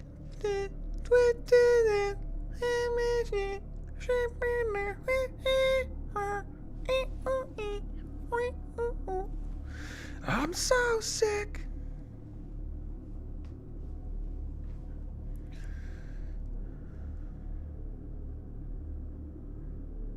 Ozzy has clean been for decades, so that's good.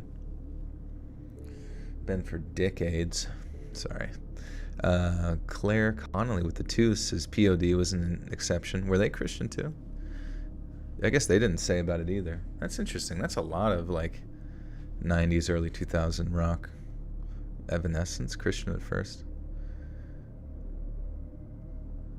Same with, who's that chick with the big, oh, Katy Perry. She was, oh yeah, the Killers. Yeah, the Killers were Mormon, actually. Well, at least the lead singer was Mormon. But they had a lot of Christian elements in their music. Lila, welcome back for 7 months. Well, hello there. Hello.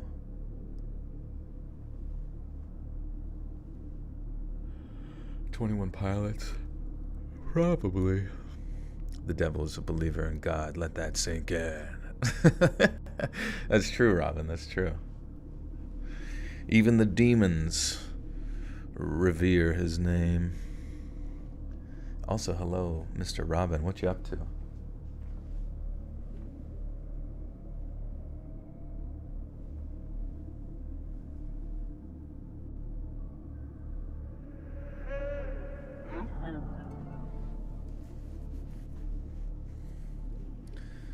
Oh yeah, Iron Maiden.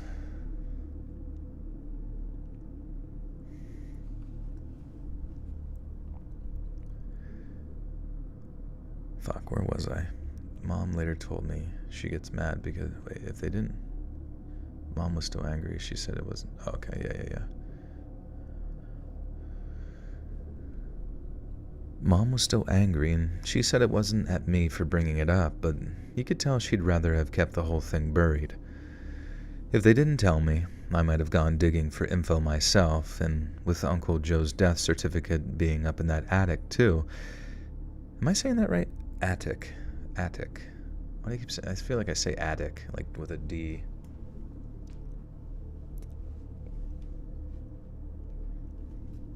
Attic. If they didn't tell me, I might have gone digging for info myself, and with Uncle Joe's death certificate being up in that attic too, it was only a matter of time before I uncovered it on my own steam. On my own steam? Is that a phrase? Robin, I think I might ask you this before, but I was always been curious if, like, because I know Norway is primarily Christian, but I was always curious if you ever come across people who still adopt a lot of the old Nordic religions, kind of maybe like halfway into their Christian faith in some way, almost in the way that you kind of see certain mysticisms find its way into various forms of Catholicism down in, so many different subcultures and that kind of thing.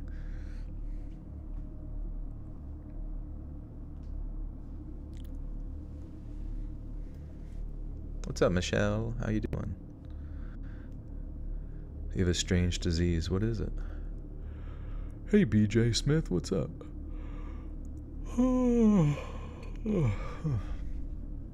Isn't that paganism? I guess so, but I mean, like, yeah, I guess that's what I'm asking. But I feel like sometimes paganism, like, someone might be like, well, these are the specific beliefs of the pagan, but in a more generalized term, I guess, yeah. Robin, how are clouds made? Did they make clouds in Norway? You read too much to play video games? Yeah, but John, if you like stories, there's a lot of video games that have good stories that you might enjoy too. And a lot of those video games have like they present their stories in really like non-linear ways. Like there's this one game called The Forest that does it really cool in the way that they present their stories and like discovering things. There's also, what the fuck is the one game? Oh, shoot. Darkwood. There's a game that does very similar to The Forest called Darkwood. It's a very atmospheric, top-down type survival game. Well, they're both survival games, but they have very rich background lore. Fatal Frame? Yeah. Outlast? Sounds like a porno. Yeah. Darkwood. That should be a porn star's name. I have met a few who believe in the old gods. Odin, Thor, Freya. That's cool. Wonder what, like, motivates them to believe in the old gods. Or maybe they just do it out of rebellion.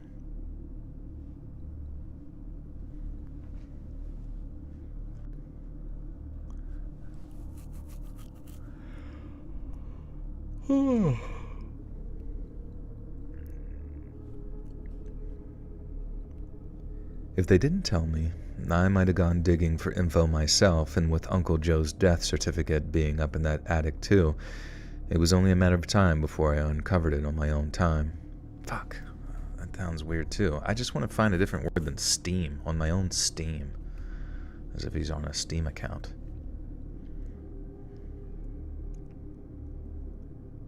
Introduce your own religion, J.R.R. and Tolkien. Yeah, Tolkien is... it makes... I don't know. I'm surprised he didn't invent his own religion. I guess he pretty much did, just indirectly.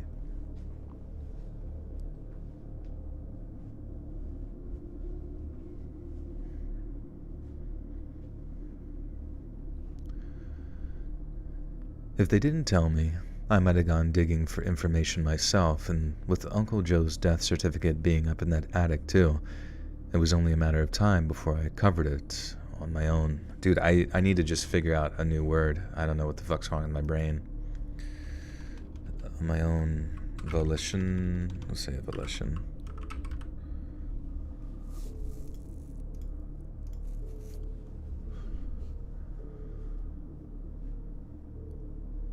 What are you, J.R.R. Tolkien, about? If they didn't tell me, I might have gone digging for info myself. And with Uncle Joe's death certificate being up in that attic too, it was only a matter of time before I uncovered it on my own volition.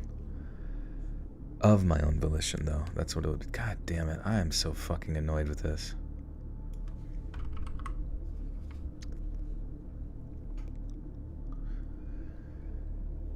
If they didn't tell me, I might have gone digging for info myself, and with Uncle Joe's death certificate being up in that attic too, it was only a matter of time before I uncovered it of my own volition. Mom later told me that she gets mad because Dad has the same take that I do, that in a weird way, Uncle Joe is kind of a hero for what he did. It's like he killed the monster who was going to kill us, it's just that monster was him, somewhere inside his own head. I know that's messed up to say because ideally Uncle Joe didn't do any of that stuff and went and got himself whatever help he needed. That's what makes my mom so mad too, is how my dad thinks of Joe as some kind of saint when on any other day he's driving over and gunning us down along with God knows how many other people. But he didn't do that because whoever planned on killing us, I chose to believe that was... Wait, what? But he didn't do that. Because whoever planned on killing us, I choose to believe that wasn't... Oh.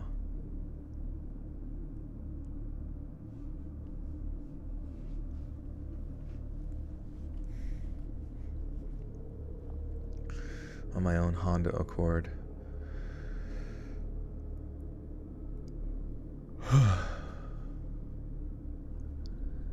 But he didn't do that, because whoever planned on killing us, I choose to believe that wasn't my Uncle Joe.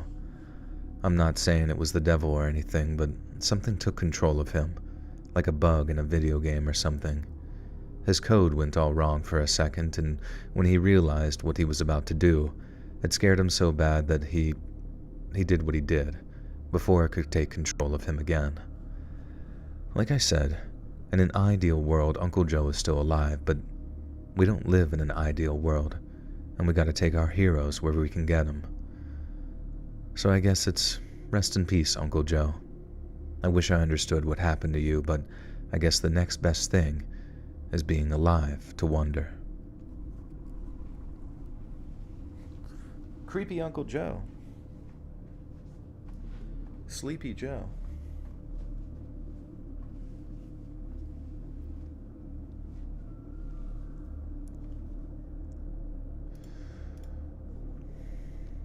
Alright, that was story 3 of 6, story 4. Sloppy Uncle Joe.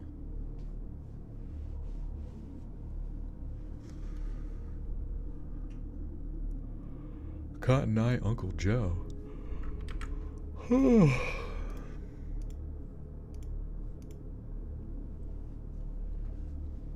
Yeah, wait till he meets Wide Awake Joe.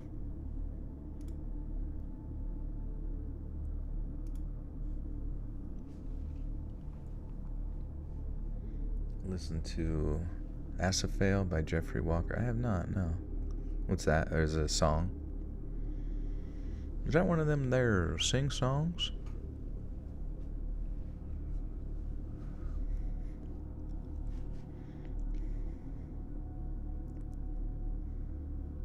What's up, Max? Welcome, welcome. Yeah, when Joe Biden finally takes his amphetamines, he's known as Wide Awake Joseph. Or Cup of Joe, that'd be funny. I was really young when my family fell apart. Too young to really understand what's going on, but old enough for it to hurt like hell. My dad disappeared, and then my older sister moved out to California. Mom got depressed, sometimes stayed in bed all day, and for me and my siblings, we went through some pretty lengthy, rough patches before we finally came to terms with what happened. Shit. Mojo Jojo. Mojo Jojo. You know the thing.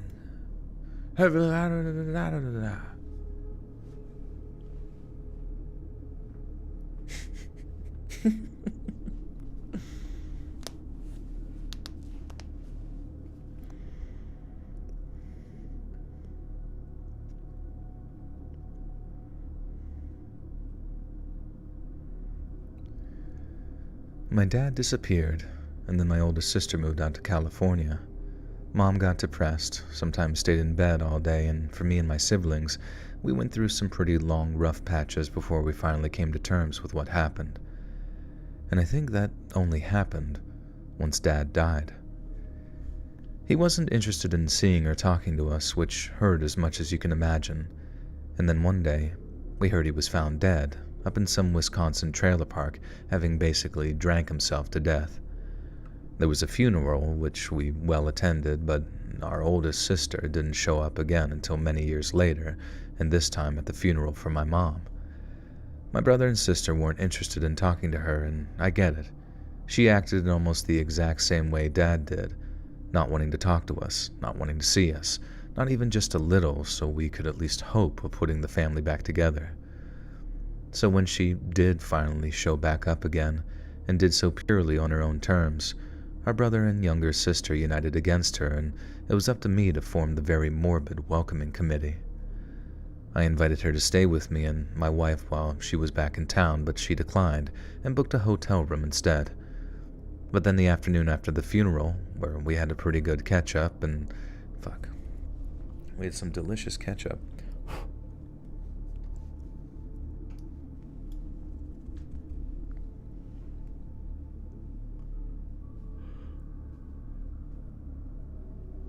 You know the thing. Man.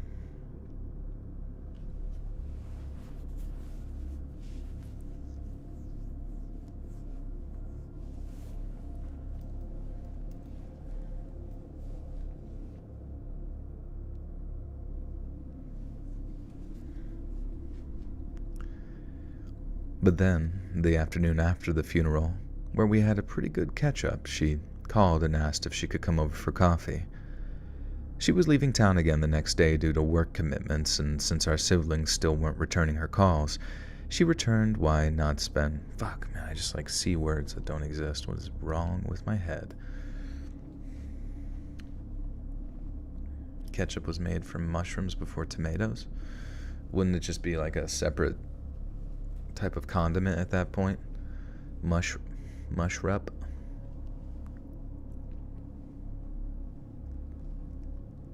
How many squawks could a hawk squawk if a hawk could squawk good?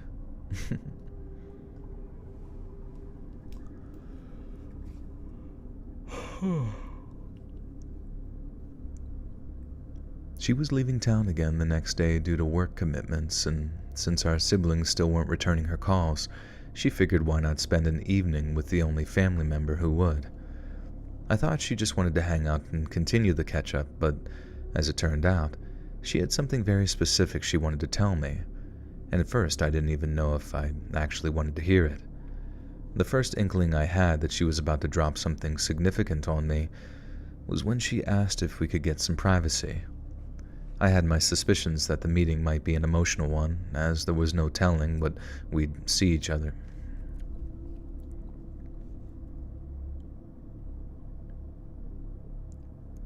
Mushrooms are so good when made right. Interesting. Shroom up.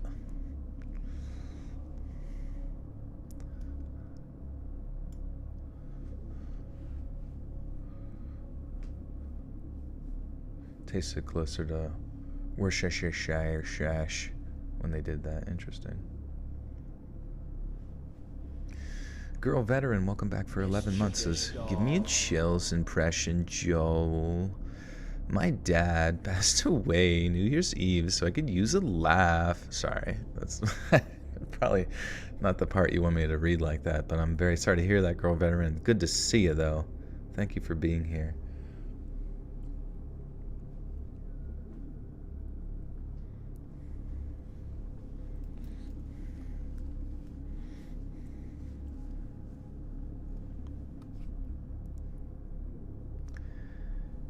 The first inkling I had that she was about to drop something significant on me was when she asked if we could get some privacy. I had my suspicions that the meeting might be an emotional one, as there was no telling what... Man, I keep saying what. Fucking shite. I had my suspicions that the meeting might be an emotional one, as there was no telling when we'd see each other again, so I simply brewed us a pot of coffee and then we went upstairs to my office to talk. My sister gave me a lot of backstory, but the gist of it was this. She told me the reason our family fell apart back when I was still in elementary school, and hearing it... Wait. Girl Veteran, thank you for 10 whole gifters. 2. Max Wolf. The Hawk. Level 20 Mudkip. Kirk Wilson. Manny Castillo. Tiffany. Samantha Jones. Chrissy Meowry. Renee Cope. Paul Stiles. Welcome, my friends, to the Buttersock Cult. You now have access to bonus content. Be sure to thank Girl Veteran. Thank you, thank you.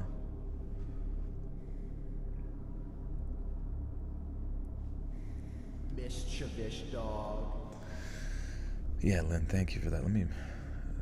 Oh, wait. Mischievous dog. This is what members tabs look like. Okay, sick. Yeah, that went to that. Awesome. Thank you. Mischievous dog. I'm not even allowed to look at my own content because I'm not a member. Mischievous dog. Huh.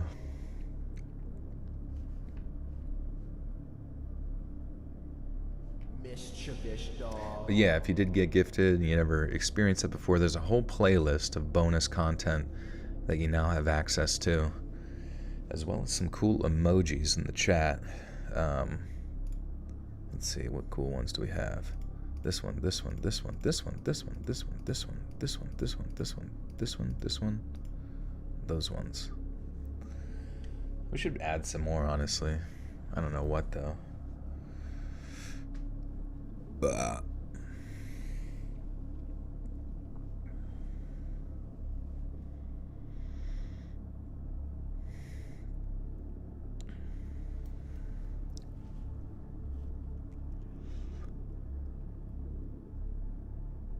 Click the big join button. Click it. Fish to fish dong. It's a mischievous dog. It's chills. It's one of my favorite lines from his videos. It's very mischievous.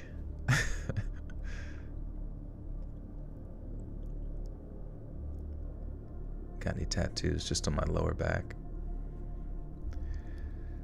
My sister gave me a lot of backstory, but the gist of it was this. She told me the reason our family fell apart. Fuck, man. Ugh. My sister gave me a lot of backstory, but the gist of it was this. She told me the reason our family fell apart back when I was still in elementary school, and hearing it made my head spin. I've been loosely aware of the existence of an aunt on my dad's side, but we never spoke to her or saw her, even when things were going good for us. And there was also a good reason for that.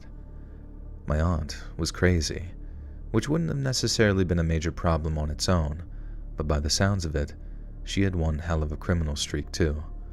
She drank, used drugs, she dabbled in selling her own body, and she hung out with some very bad people. Any kind of ally she had, she used up and spat out in a depressingly familiar routine. She'd play on your kindness, get whatever she needed, whether it be money, a place to stay, or a ride to heck knows where, and then she'd be gone again. Any promise of future sobriety having completely evaporated. This happened time and time again until finally everyone got sick of her and just cut her off financially. They still made time for her, but there were no more interventions, and no more money wiring money to...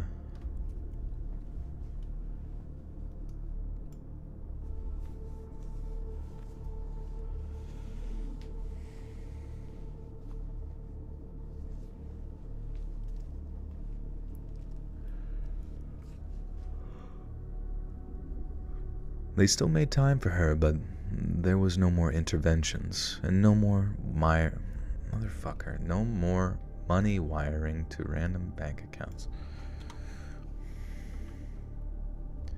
They still made time for her, but there were no more interventions, and no more money wiring to random bank accounts. Anyway, right around the time I was in second grade, my aunt calls my dad with yet another request for money. Only this time, it was different. The payment isn't to some shady bank account, and the request doesn't involve wiring cash to some crackhead truck stop. My aunt wanted $3,000 sent to a rehab center up in Toronto. She wanted to get clean. She just needed to get away from her old stomping grounds, and when my dad asked what had inspired the change, she said that she'd come into some money, enough for a new start, and she didn't want to risk blowing it on drugs. Dad apparently asked why she couldn't just pay for the rehab herself, and she gave some excuse about not having access to the money yet, blah blah blah, something that sounded like a lie anyway. Any other time, my dad would have told her to get lost, but as I said, that time seemed different. The rehab center was The rehab center is the place for you and me. Yeah. Rehab center. I wish we had something we could watch while we recorded. Like, obviously we got the thing on screen, but like, if we had somebody playing maybe like Mario Maker, like speed runs, would you guys want to watch that?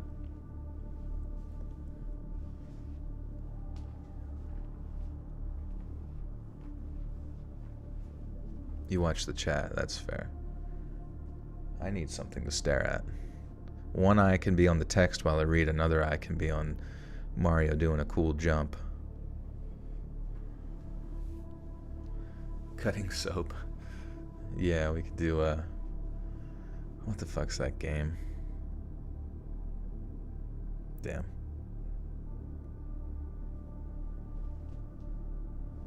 Subway Surfer. Took me an hour to find it.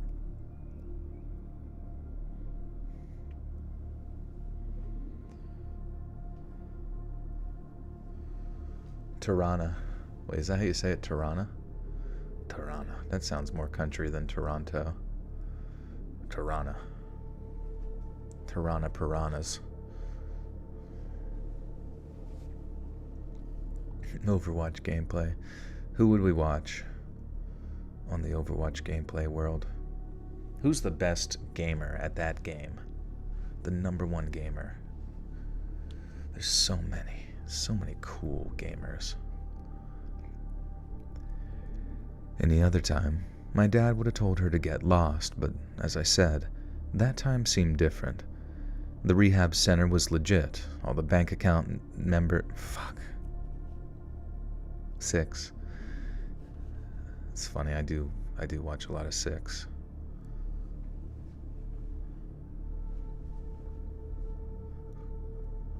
It's funny.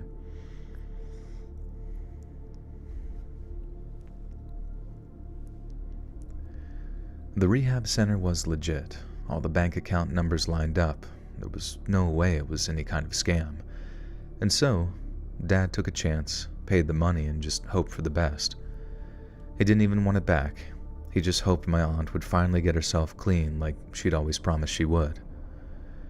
A few days later, Dad gets a call from my aunt saying that she's checked into the rehab center, she's doing well, and that she'll give him a call again as soon as possible. Things were apparently looking up. My aunt seemed brighter and clearer on the phone, and for the first time in a long time, Dad started to believe that my aunt could get herself sober. About a week goes by, and then late one night, way after me and my siblings had been put to bed, there was a knock at the door. On the doorstep, my dad is greeted by a friendly-seeming guy who asked to come in, so...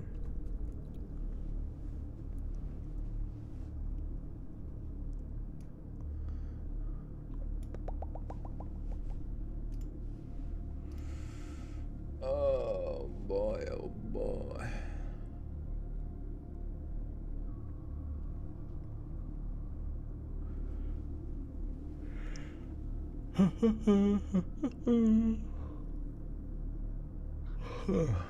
My chat did create one marriage.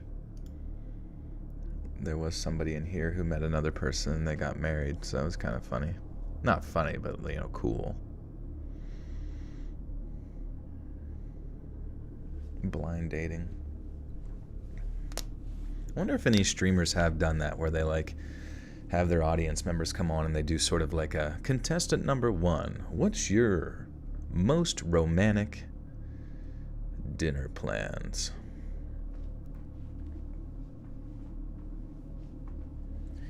Well, I just enjoy a nice bubble bath filled with diarrhea.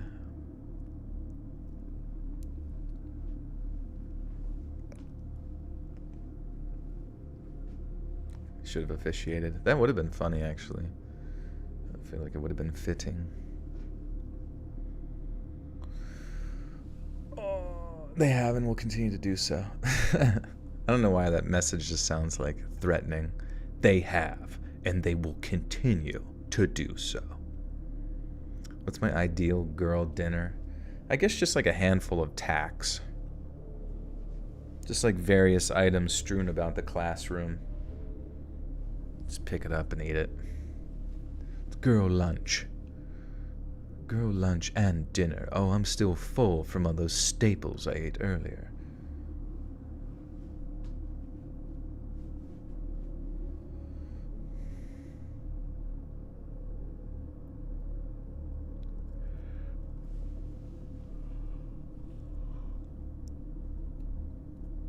On the doorstep, my dad is greeted by a friendly-seeming guy who asks to come in so they can talk about his sister. The guy assures my dad that he's a friend of my aunt's and there's only a small problem they need to iron out, and that he'll be out of his hair in just a few minutes if my dad can be of help. Dad was apparently very unsure of the man, so he opted to talk to him right there on the doorstep. The man insisted that they talk somewhere more private, but still my dad won't invite him inside. He was worried the guy was looking for my aunt for bad reasons, not good ones, and he was right. The man explained that my sister had made the mistake of stealing from some very bad people, and they knew it was her because only she and one other girl that had disappeared when the theft was discovered. The guy then explained that all they wanted to do was talk to my aunt and get back what had been taken from them. At first, Dad played dumb and pretended not to know where my aunt was, but somehow the guy just knew. Or maybe he didn't and it was all one big bluff, but at that, the guy turns up the heat. He points off to a car parked down the street and explained that if my dad didn't tell them where my aunt was, 3 men were going to walk up to the house, smash their way inside, and then kill everyone, no questions asked. They wanted my aunt, and if they had to bring her back with my family...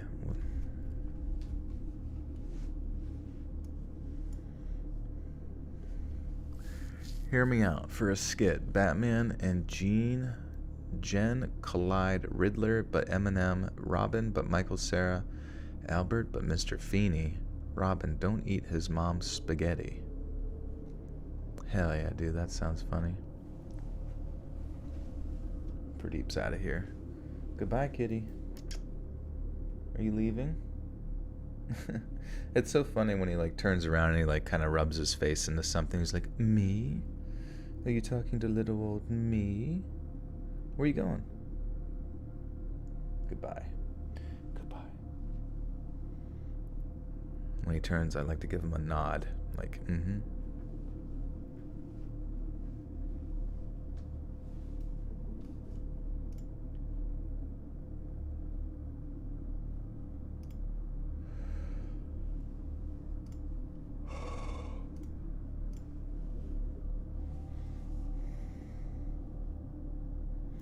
Okay. They wanted my aunt, and if they had to bring her back with a family funeral, then so be it. Even if she skipped the funeral, we'd be buried in town. She'd come back eventually, in which case they'd just wait to nab her then. There was no thinking it over either. My aunt had stolen a lot of money, so time was of the essence. Either my dad told him where she was, or we all died that night. I don't know what it was that convinced my dad that the guy was for real, but there must have been something, because he didn't try and call the guy's bluff. He told the man where my aunt was and then watched him leave before closing the door. How do we know all that so accurately? Because my eldest sister heard almost every single word, and when no one came to smash their way into the house, she put two and two together. Over the next few years, the guilt ate my dad alive. Only he and my oldest sister knew what had happened that night, and they never said a word to anyone. He couldn't stand the guilt, and she couldn't stand him for giving up his sister to someone who most probably killed her.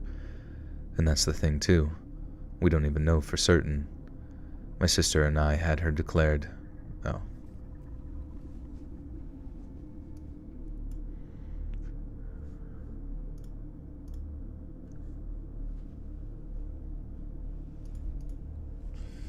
My sister and I have declared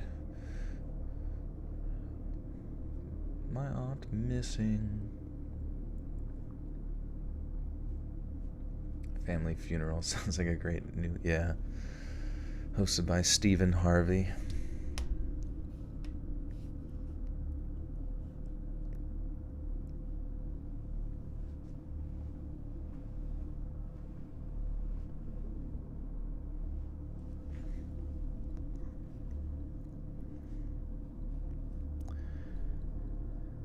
My sister and I had her declared a missing person up in Canada, and officially, she's on some database just waiting to be found and identified. But we also know that some bodies are never found, and if she was indeed killed by the people that she stole from, then we might never know who did the deed or where they disposed of her. I remember how some time after we had our aunt declared a missing person up in Ontario, I asked my sister how she felt about the whole thing. I've been wrestling with a lot of different thoughts in the time since she told me, the primary one being how my dad could have maybe tried a little harder to throw the guy off the scent. Those men wanted to get their hands on one person and one person alone, my aunt. There's no way that they'd have risked 6 bodies instead of just one. I'm maybe 60 to 70% certain that the guy was bluffing, and if my dad had put on good enough performance, then they'd have left. But then I'm also pretty sure that if they found out that my dad had lied or helped my aunt get away with the money, and whoever was stolen from would see him as a part of the plot. Why does that? I keep expecting it to like sound a certain way whenever I'm reading it. Hey, Smashy N. Thank you for the 5 gifters. 2, Lil PP, Cosmic Zebra, Caitlin, Sam Pie, and one more here eventually pop up. Dimensionally.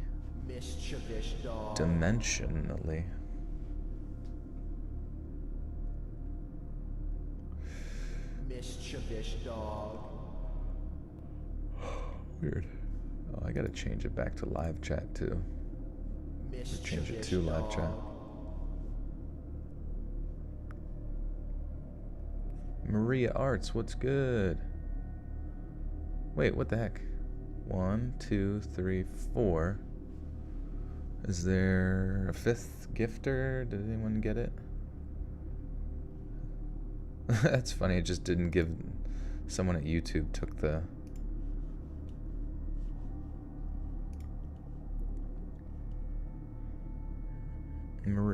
Mariah Arts. Sorry, I read that wrong there. Sorry. Watch your face reveal video. I'm just kidding, I won't watch it. But I will check out your other pause and play meme.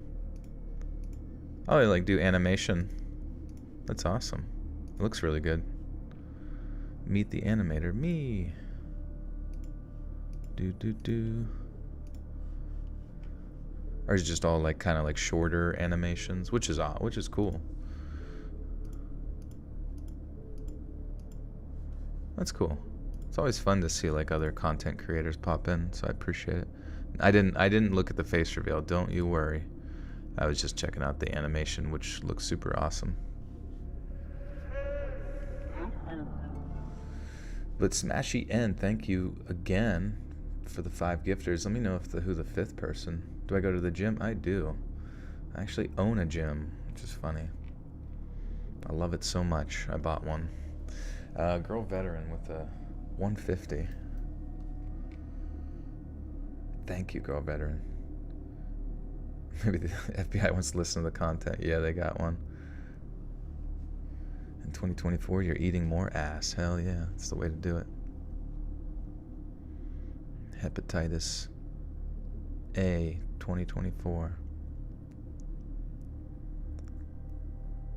Joel, I sent gifts. It charged me, but hasn't gone through chat. Oh, okay, Andre. I'm sorry about that. I don't know what to do about that, but thank you. That's really strange. I don't know. I mean, I often don't really have too many times where YouTube is kind of wonky, but I don't know.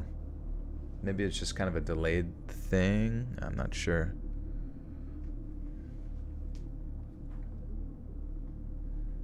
Does it still go through to you? You know, it should, and maybe people will be noted. Do you guys get notified via email when you get a gifter? Like if you see it in chat here, do you get notified email or later? Machines or dumbbells? We have a lot of barbells, dumbbells as well. We have a limited amount of machines, but it's mainly for like circuit training style stuff / power lifting and Olympic lifting and that kind of thing.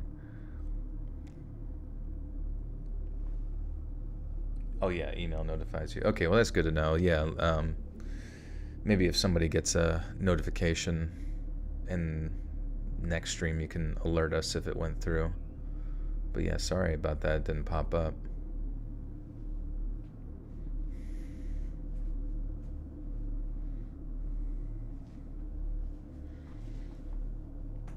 Dude, I'm so tight though right now. My back is dying.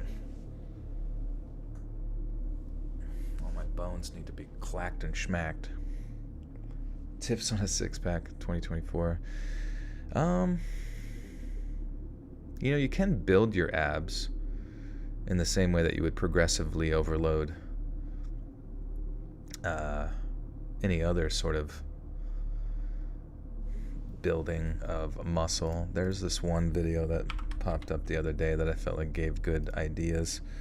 Abs made simple. Because obviously people say abs are made in the kitchen, which is partially true, but I mean you can still also build that musculature, so it's easier to get down in the kitchen.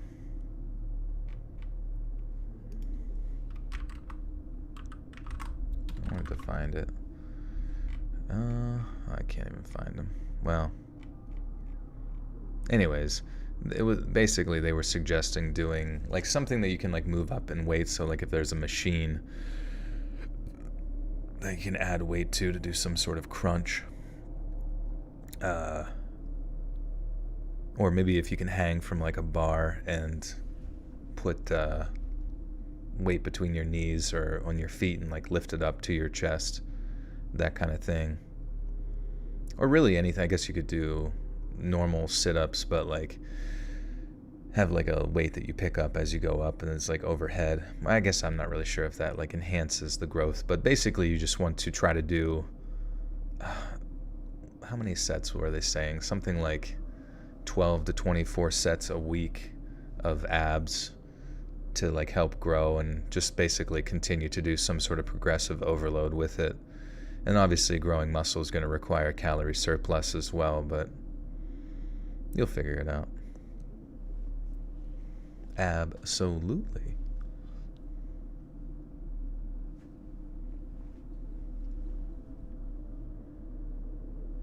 It's just that my stomach and thighs gather the most fat, it seems. Yeah, I mean, that's normal for guys. Guys store their fat in their stomachs as well as like other places, whereas girls store it in the hot spots, the boobs and ass. Lucky dogs. We should start normalizing male guts. Storing fat in your stomach is hot. They should start making rap songs about fat guts.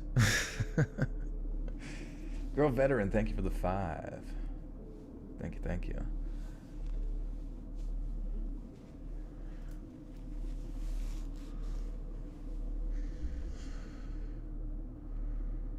Dad bod. That's already been sexualized. Okay, good. Good, thank God. Praise Yahweh for that. Hot take, let people live. That's true. It's more comes down to yourself, though, I suppose. But you also can't really force what people find attractive onto someone else. So you kind of have to just like aim for the generalized bullshit of six-pack abs, big muscles, big dick, big muscles at gmail.com.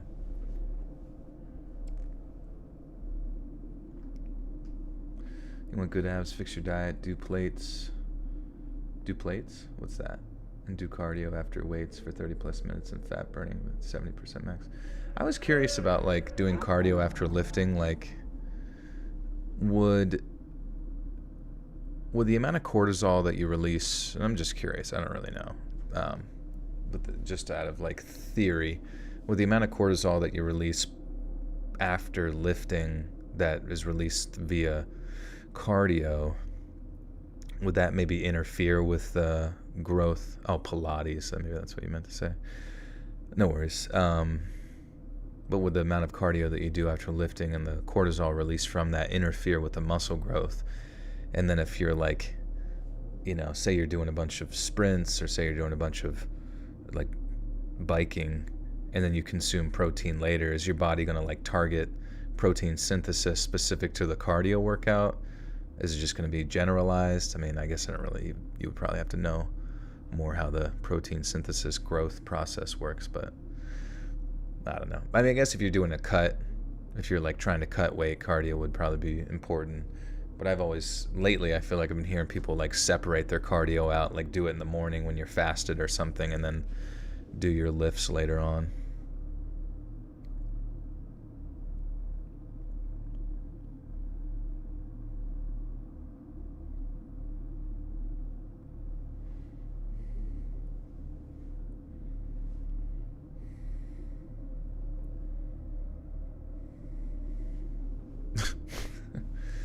All right. Anyways, wait. Not as long as you get fast-acting protein, aka fast and slow consumption. All three kinds of absorption are key.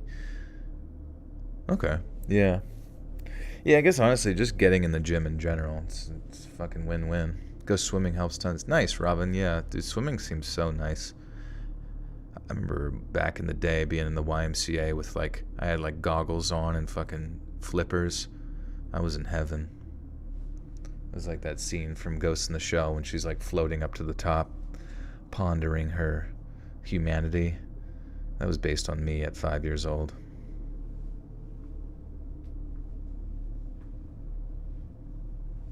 Learn how to ride a bike. It's impossible. Impossible without the little training wheels. But then, I'm also pretty sure that if they found out that my dad had lied, or helped my aunt get away with the money, and whoever was stolen from would see him as a part of the plot, they might not have killed us all that night when that guy showed up on our doorstep, but if they were serious, then they'd have to come back for sure once they figured out that my dad had known where she was. That's basically the answer my sister gave too, just with a slightly different flavor. She doesn't even think that rehab... Rehab? What are you looking at, rehab? She doesn't even think the rehab thing was real, since the center our aunt was attending could have refunded her money and let her walk out with the cash. Some privately run centers let you do that. They're under no obligation to detain you, and they operate very much on the customer is always right sort of basis. My sister thinks our aunt checked in, took a shower, ate dinner, then checked out again the next morning, saying that she didn't feel the regimen.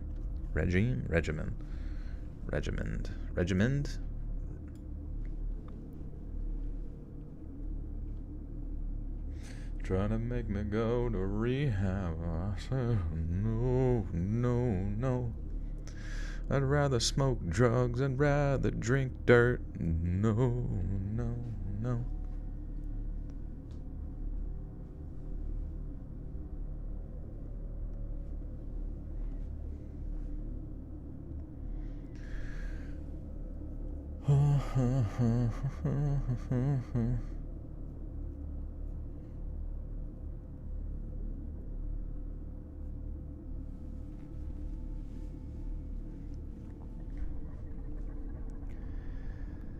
My sister thinks our aunt checked in, took a shower, ate dinner, then checked out again the next morning, saying that she didn't feel the regimen was for her.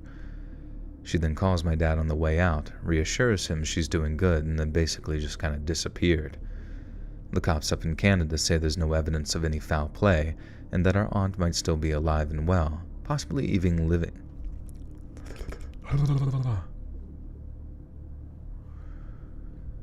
The cops up in Canada say there's no evidence of any foul play and that our aunt might still be alive and well, possibly even living there illegally under an assumed identity.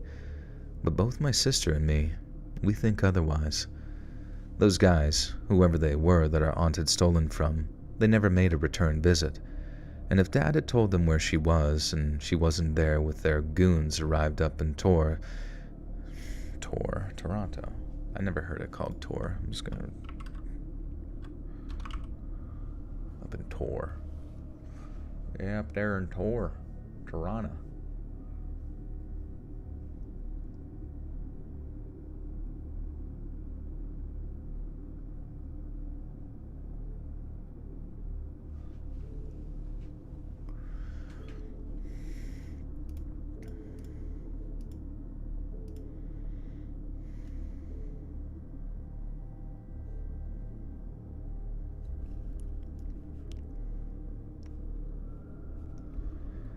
And if Dad had told them where she was, and she wasn't there when their goons arrived in Toronto, they'd for sure have been there'd.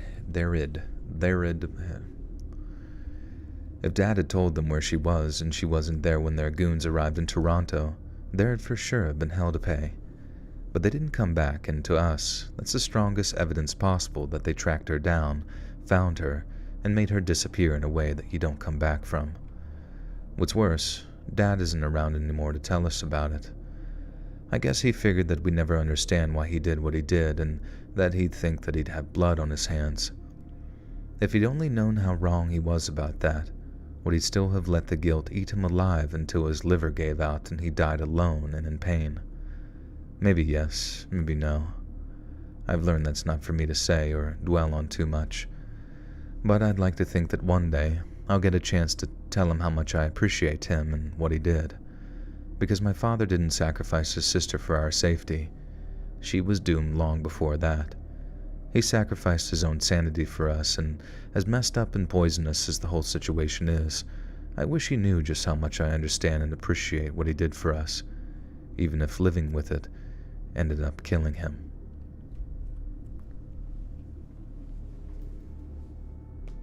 No.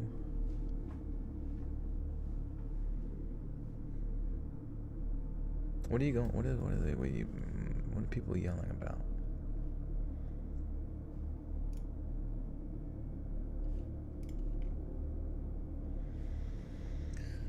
Hooch, thanks for the awesome stories. You got it, Andrew. Good to see you.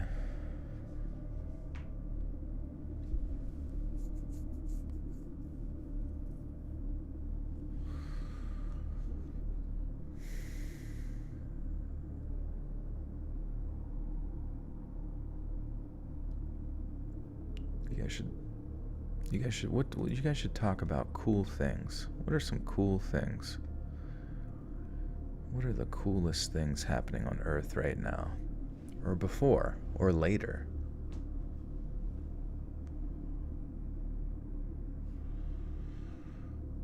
Alright, story 5 of 6. We're still at it.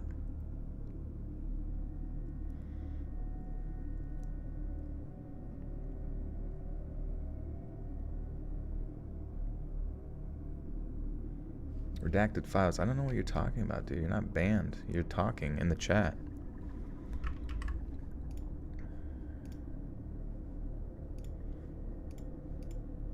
Whatever it is, I'm sure it'll be totally fine. The world will move on.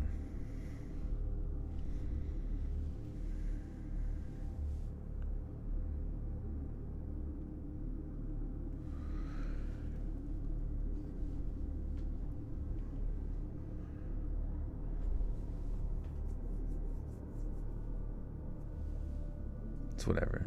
Hawk, don't even worry about it, man. It's just don't engage, and I don't know. Just no point in fucking sitting here arguing all day about the stupidest shit.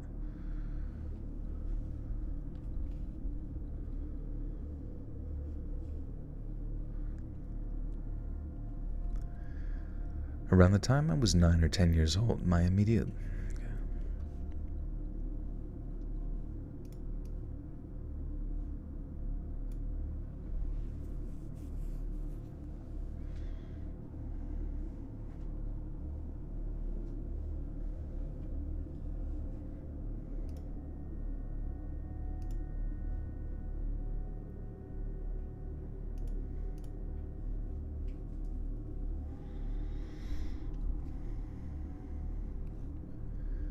Around the time that I was 9 or 10 years old, my immediate family stopped paying visits to my maternal grandmother. I remember it taking me what seems like an unusual amount of time to figure out that we weren't seeing her anymore, and when I did, I just sort of didn't question it. I know that might sound very callous, but I think even though I was very young, I realized what a sensitive subject it was. At that age, it was kind of inconceivable that I'd ever just stop talking to my mom, so I suppose the idea frightened me so much that I just compartmentalized it in the way that only kids seem able to. As I got older, I learned that they didn't talk anymore because they'd had a particularly vicious argument one day and simply decided not to see each other anymore. They hadn't had the best of relationships when my mom was a kid, but as much as they seemed to be a lot of backstory... Wait. I fucking said mum. What the hell's wrong with me?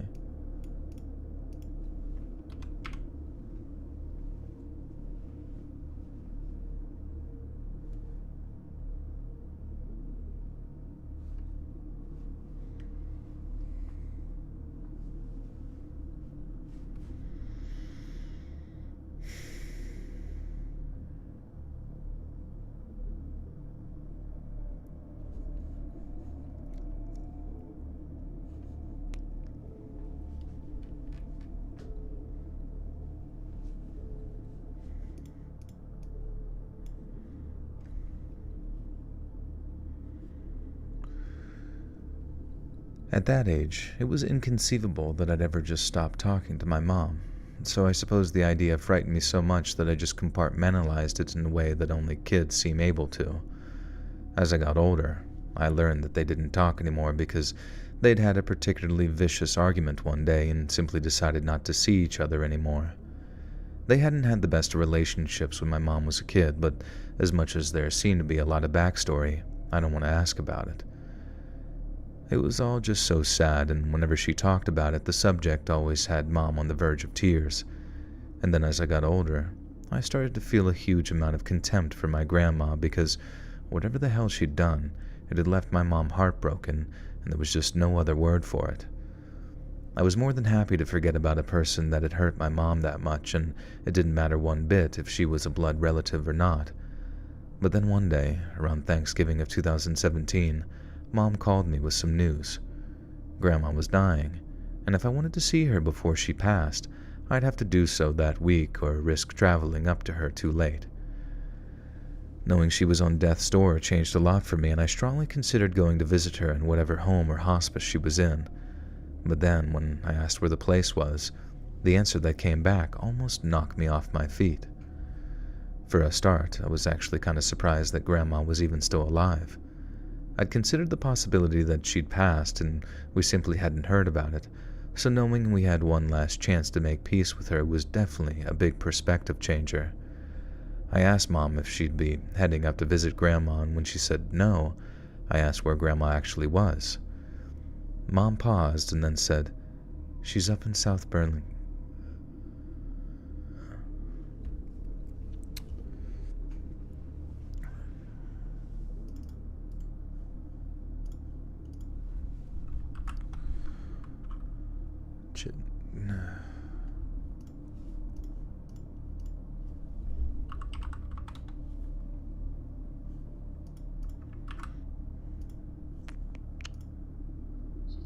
Chittenden.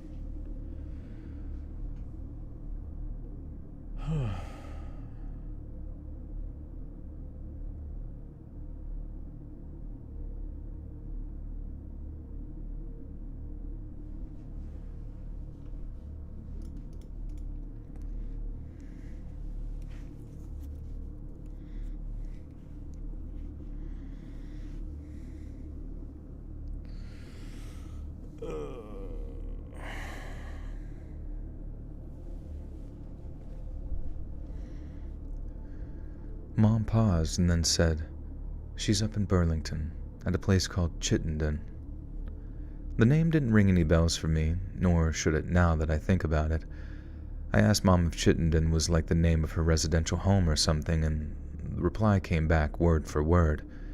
"Chittenden RCF, honey. Your grandma is in prison." You know, sometimes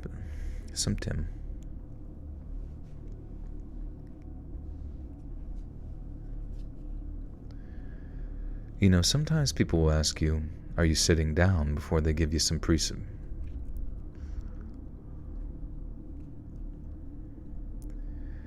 sometimes people will ask you, "Are you sitting down?" before they give you some crazy piece of bad news.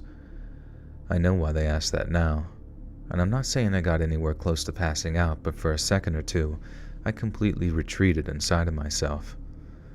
I couldn't think of a single word to say for what felt like a full 60 seconds. It was like a psychic bottleneck or something. 1,000 questions tried to get out at once, and as a result, not a single one made it out of my mouth. I briefly considered driving over to my mom's place so we could talk it out in person, as a conversation like that seemed too weighty for a phone call, but then I just couldn't wait. With each passing second, the curiosity burned brighter and brighter until all I could do was sit myself down on my couch, cradle my head in my hands, and over loudspeaker, ask my mom to tell me everything. Like I said, Mom had a pretty rough childhood, and Grandma was basically the root cause of it. I wouldn't go so far as to call her a psycho or anything, because honestly, that seems like an insult to psychos everywhere. Because according to Mom, Grandma's cruelty wasn't chaotic, it was calculated. I won't go into every little instance of abuse because we'd be here all day if so, and so instead, just take my word that she was quite possibly the worst mother I've ever heard of. Mom put up with it for years until she finally realized that just because it was her mom doing it didn't make it okay. This happened right around the time I was born too, because I guess it had her reflecting on what a relationship might be like. But then, surprisingly, Grandma had at least attempted to a change.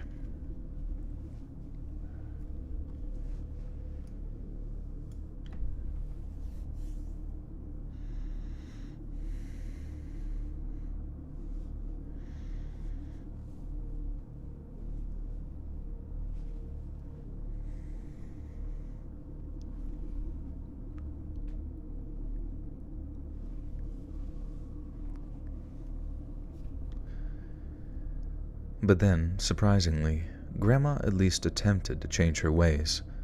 I guess she knew that if she didn't, there's no chance of her developing a relationship with her grandkids, and that change in her behavior meant that until my age was approaching double digits, we either visited her or she visited us at least once or twice a month. That one day, totally out of the blue, Mom gets a call from a man claiming to be Grandma's attorney. Grandma was in jail, and the charges were serious. Mom said she thought the charges might be DUI related, that maybe she'd hit a car driving drunk, or God forbid, maybe even hurt someone too. But regardless of the specifics, Mom starts asking the attorney about the whole bail process because she'd never had to bail anyone out of jail before. And that's when the attorney tells her that bail would be in the region of $500,000. Momsy said, Momsy.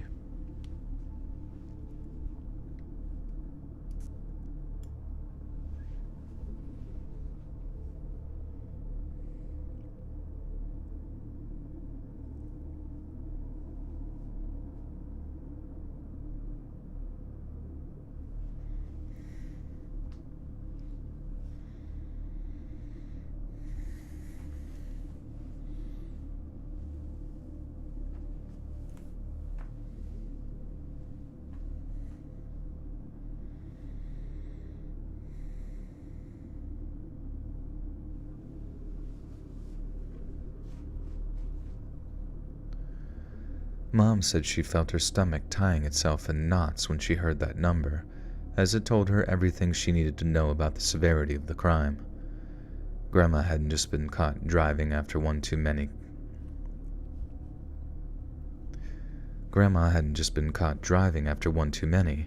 Whatever she'd done, she was looking at a lengthy prison sentence for it. But what the hell could she have done to warrant such a punishment? And when the answer came back, Mom said she had to...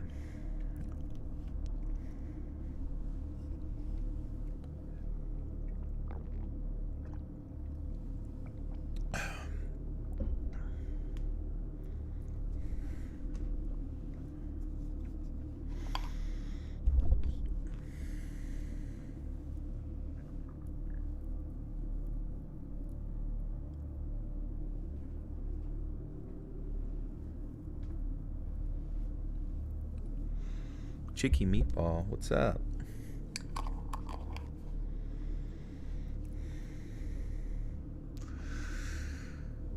What's up, Sinful Yogini?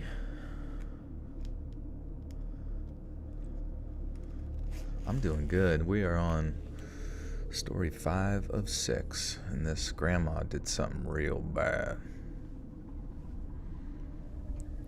But I also hurt my back at the gym today, so I feel like shit. Well, not total shit, but I feel like a fart a little bit.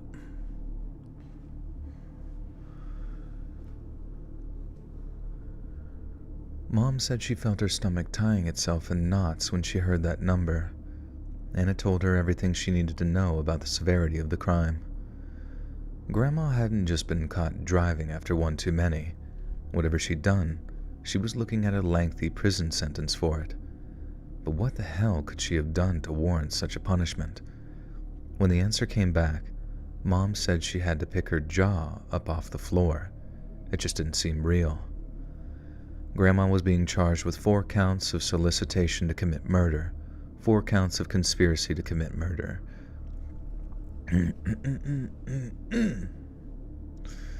What'd I do? I was doing, what the hell was I doing? What the fuck's it called? Yoke carries, where you have like a bunch, it's like basically like having a squat rack on your back, but you like, like I guess the entire rack itself or something. And then you have like weights around the outside, and then you just basically have to like pick it up and carry it to the other side of the gym. And I thought that would be like a warm-up for me. But then it was like kind of off kilter, and like the fact that it was set to a higher thing because somebody had used it before, and then it just like threw me off balance, and I fucking tweaked something. Just annoying as shit.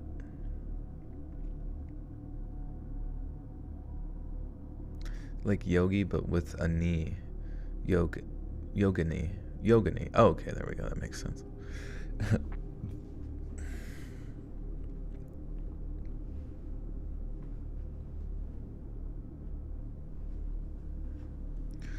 Grandma was being charged. Oh, here we go.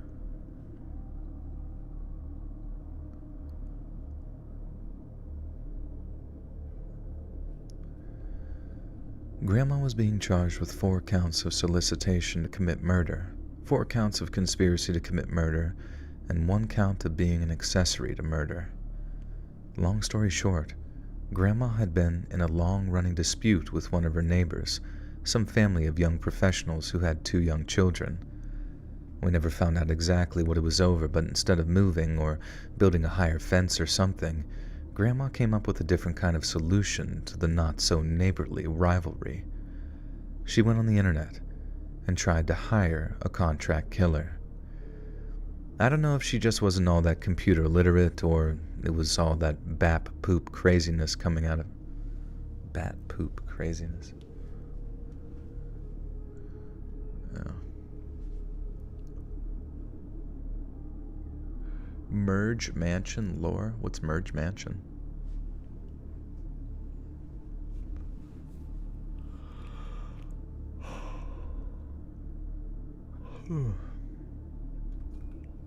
Guano craziness. I don't know if she just wasn't all that computer literate, or it was just all the craziness coming out of her, but the story goes that Grandma plugged in how to hire a hitman into Google, and after an indeterminate period of time, she found herself exchanging emails with a man who claimed to run a secretive murder-for-hire business. Grandma was willing to blow the vast majority of her life savings in her attempt to hire a guy to kill her neighbors. Not just the 2 parents either. She wanted the whole family dead in as nasty and brutal a way as possible. Well, as it turns out, the person that she was talking to wasn't some killer for hire. Grandma had been talking to an undercover cop the whole time. I think if it were a movie, it might actually be kind of funny. The sweet old lady paying some mafia heavies to whack her neighbors over some air.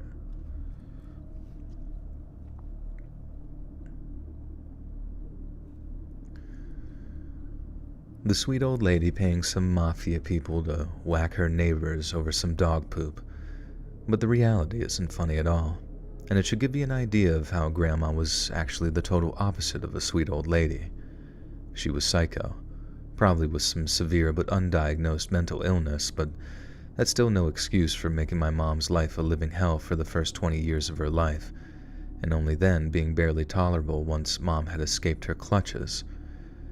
She was willing to pay a hell of a lot of money to ensure that the two children next door, one of which was a literal infant at the time of her arrest, suffered unimaginable pain and suffering before they died, and all because of some bizarre perceived slight on her part, something the neighbors were barely aware that they'd done in the first place.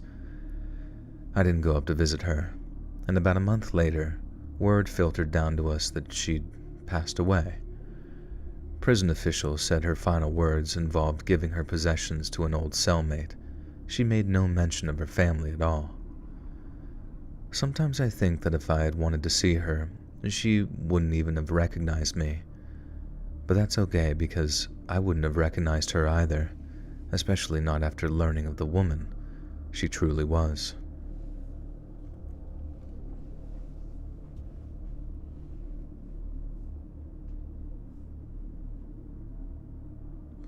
Oh, silent. What's up, bro? I don't know. Let me. It might have been on. What's 87k minutes? It might have just been some innocuous joke that sounded like it was wanting to rape my butt or something.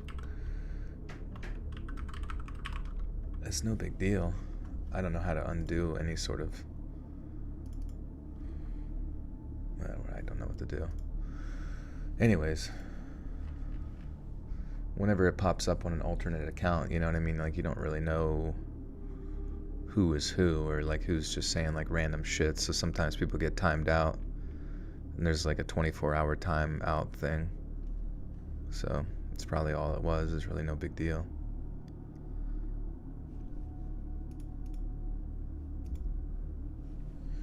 Anyways, I am going to be right back, and we'll do the final story.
Sorry, I got lost.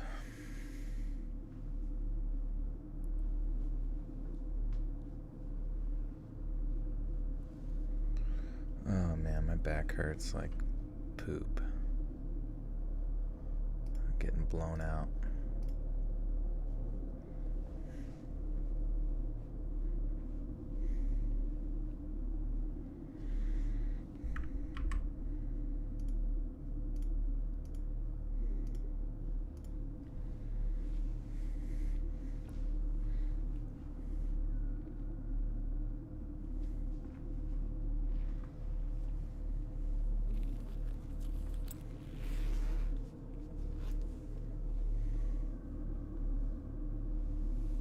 Carrying all that gat.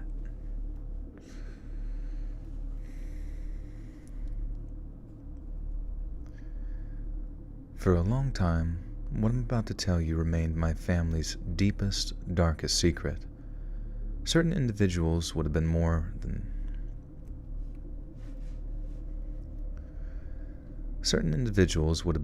happy for it to remain that way too. Their thinking was, what people don't know can't hurt them. But others disagreed. When my aunt passed away following a long drawn-out battle with cancer, she gave her attorney a very specific set of instructions, and one of them involved delivering a package of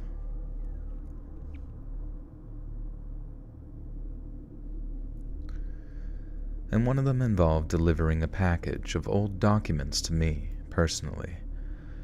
Upon opening it, one of the first things I laid eyes on were these newspaper clippings of birth announcements for 2 children. Some were much shorter than others, and thus didn't reveal all that much info, but others revealed the names of the parents, along with their second.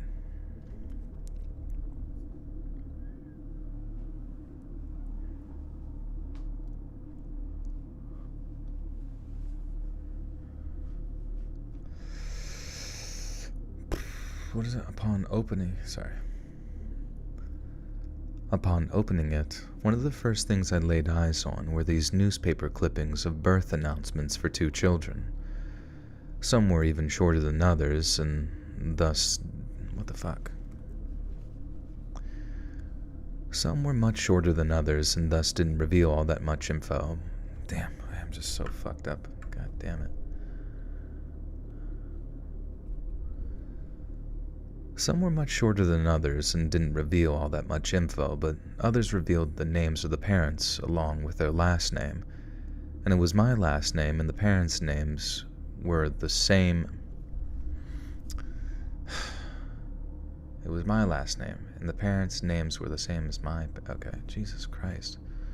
I cannot make it through one fucking page. It was my last name, and the parents' names were the same as my parents. Apparently I had 2 older siblings, a brother and a sister, who should have been at least 10 to 15 years older than me, but I was raised as an only child. So what happened to my older brother and sister? What happened next is a long and drawn-out story that took place over the course of about 3.5 months, so I won't bore you with every little detail and update because that would take hours to write out otherwise. Basically, way before I was born, my mom and dad had 2 other kids and lived someplace far from where we were raised. Where I was raised? Jesus. It's like I just like fill in the blank. I don't even know what the fuck. No, I'm stopping because I'm recording, not because... I mean, otherwise I wouldn't. Is Earth an egg? It might be, dude. Godzilla is living inside.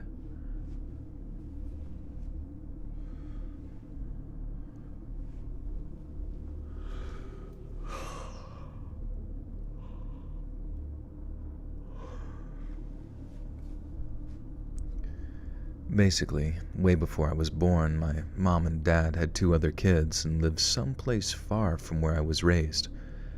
Then one day, my dad came home from work to find mom sitting in the TV room, staring at the blank, switched-off TV. She was catatonic, wouldn't respond to my dad or any other stimulus for that matter, and when he went upstairs to look for my brother and sister, he found my sister tucked in bed, soaking wet, while my brother was still lying in the bathtub. Mom had drowned them both. Somehow, she was only kept locked up in some psych unit for around 5 to 6 years, and then she was released again in the care of my dad.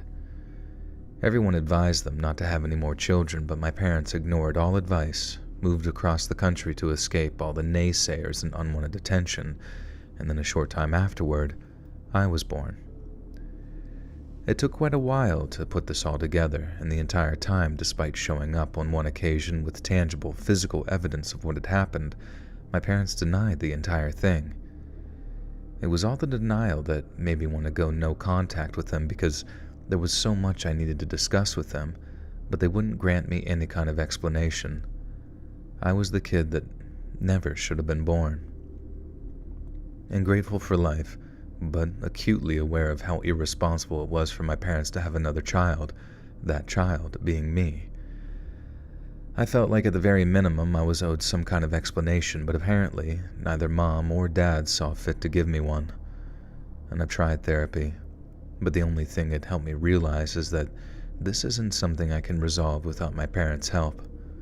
I've reached out on occasion just to check in on them and ask if they're finally ready to talk to me about what happened, but thus far, every attempt has been thrown off.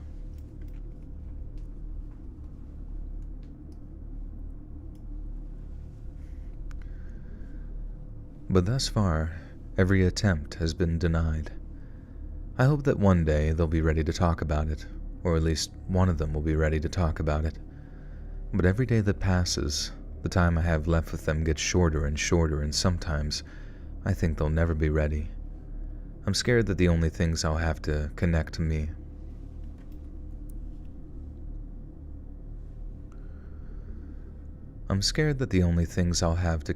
to the brother and sister I never met are old newspaper clippings and unanswered questions.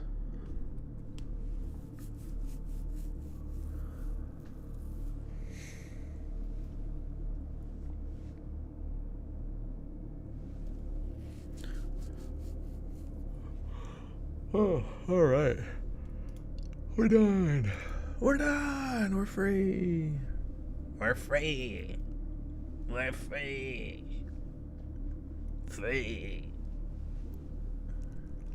You did it, Peter. All right. Somebody think of something funny. Say at the end. The end. Hey, friends. Thanks for listening.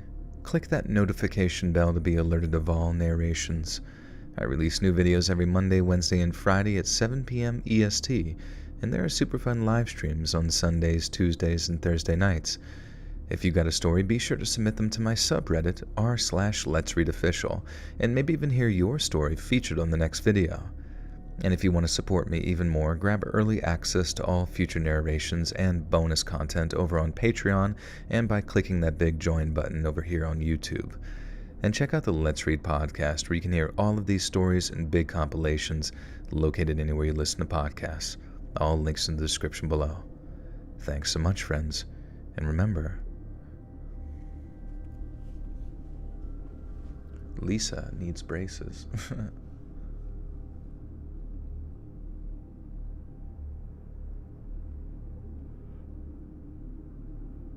Remember, squawk. Squawk be squawking.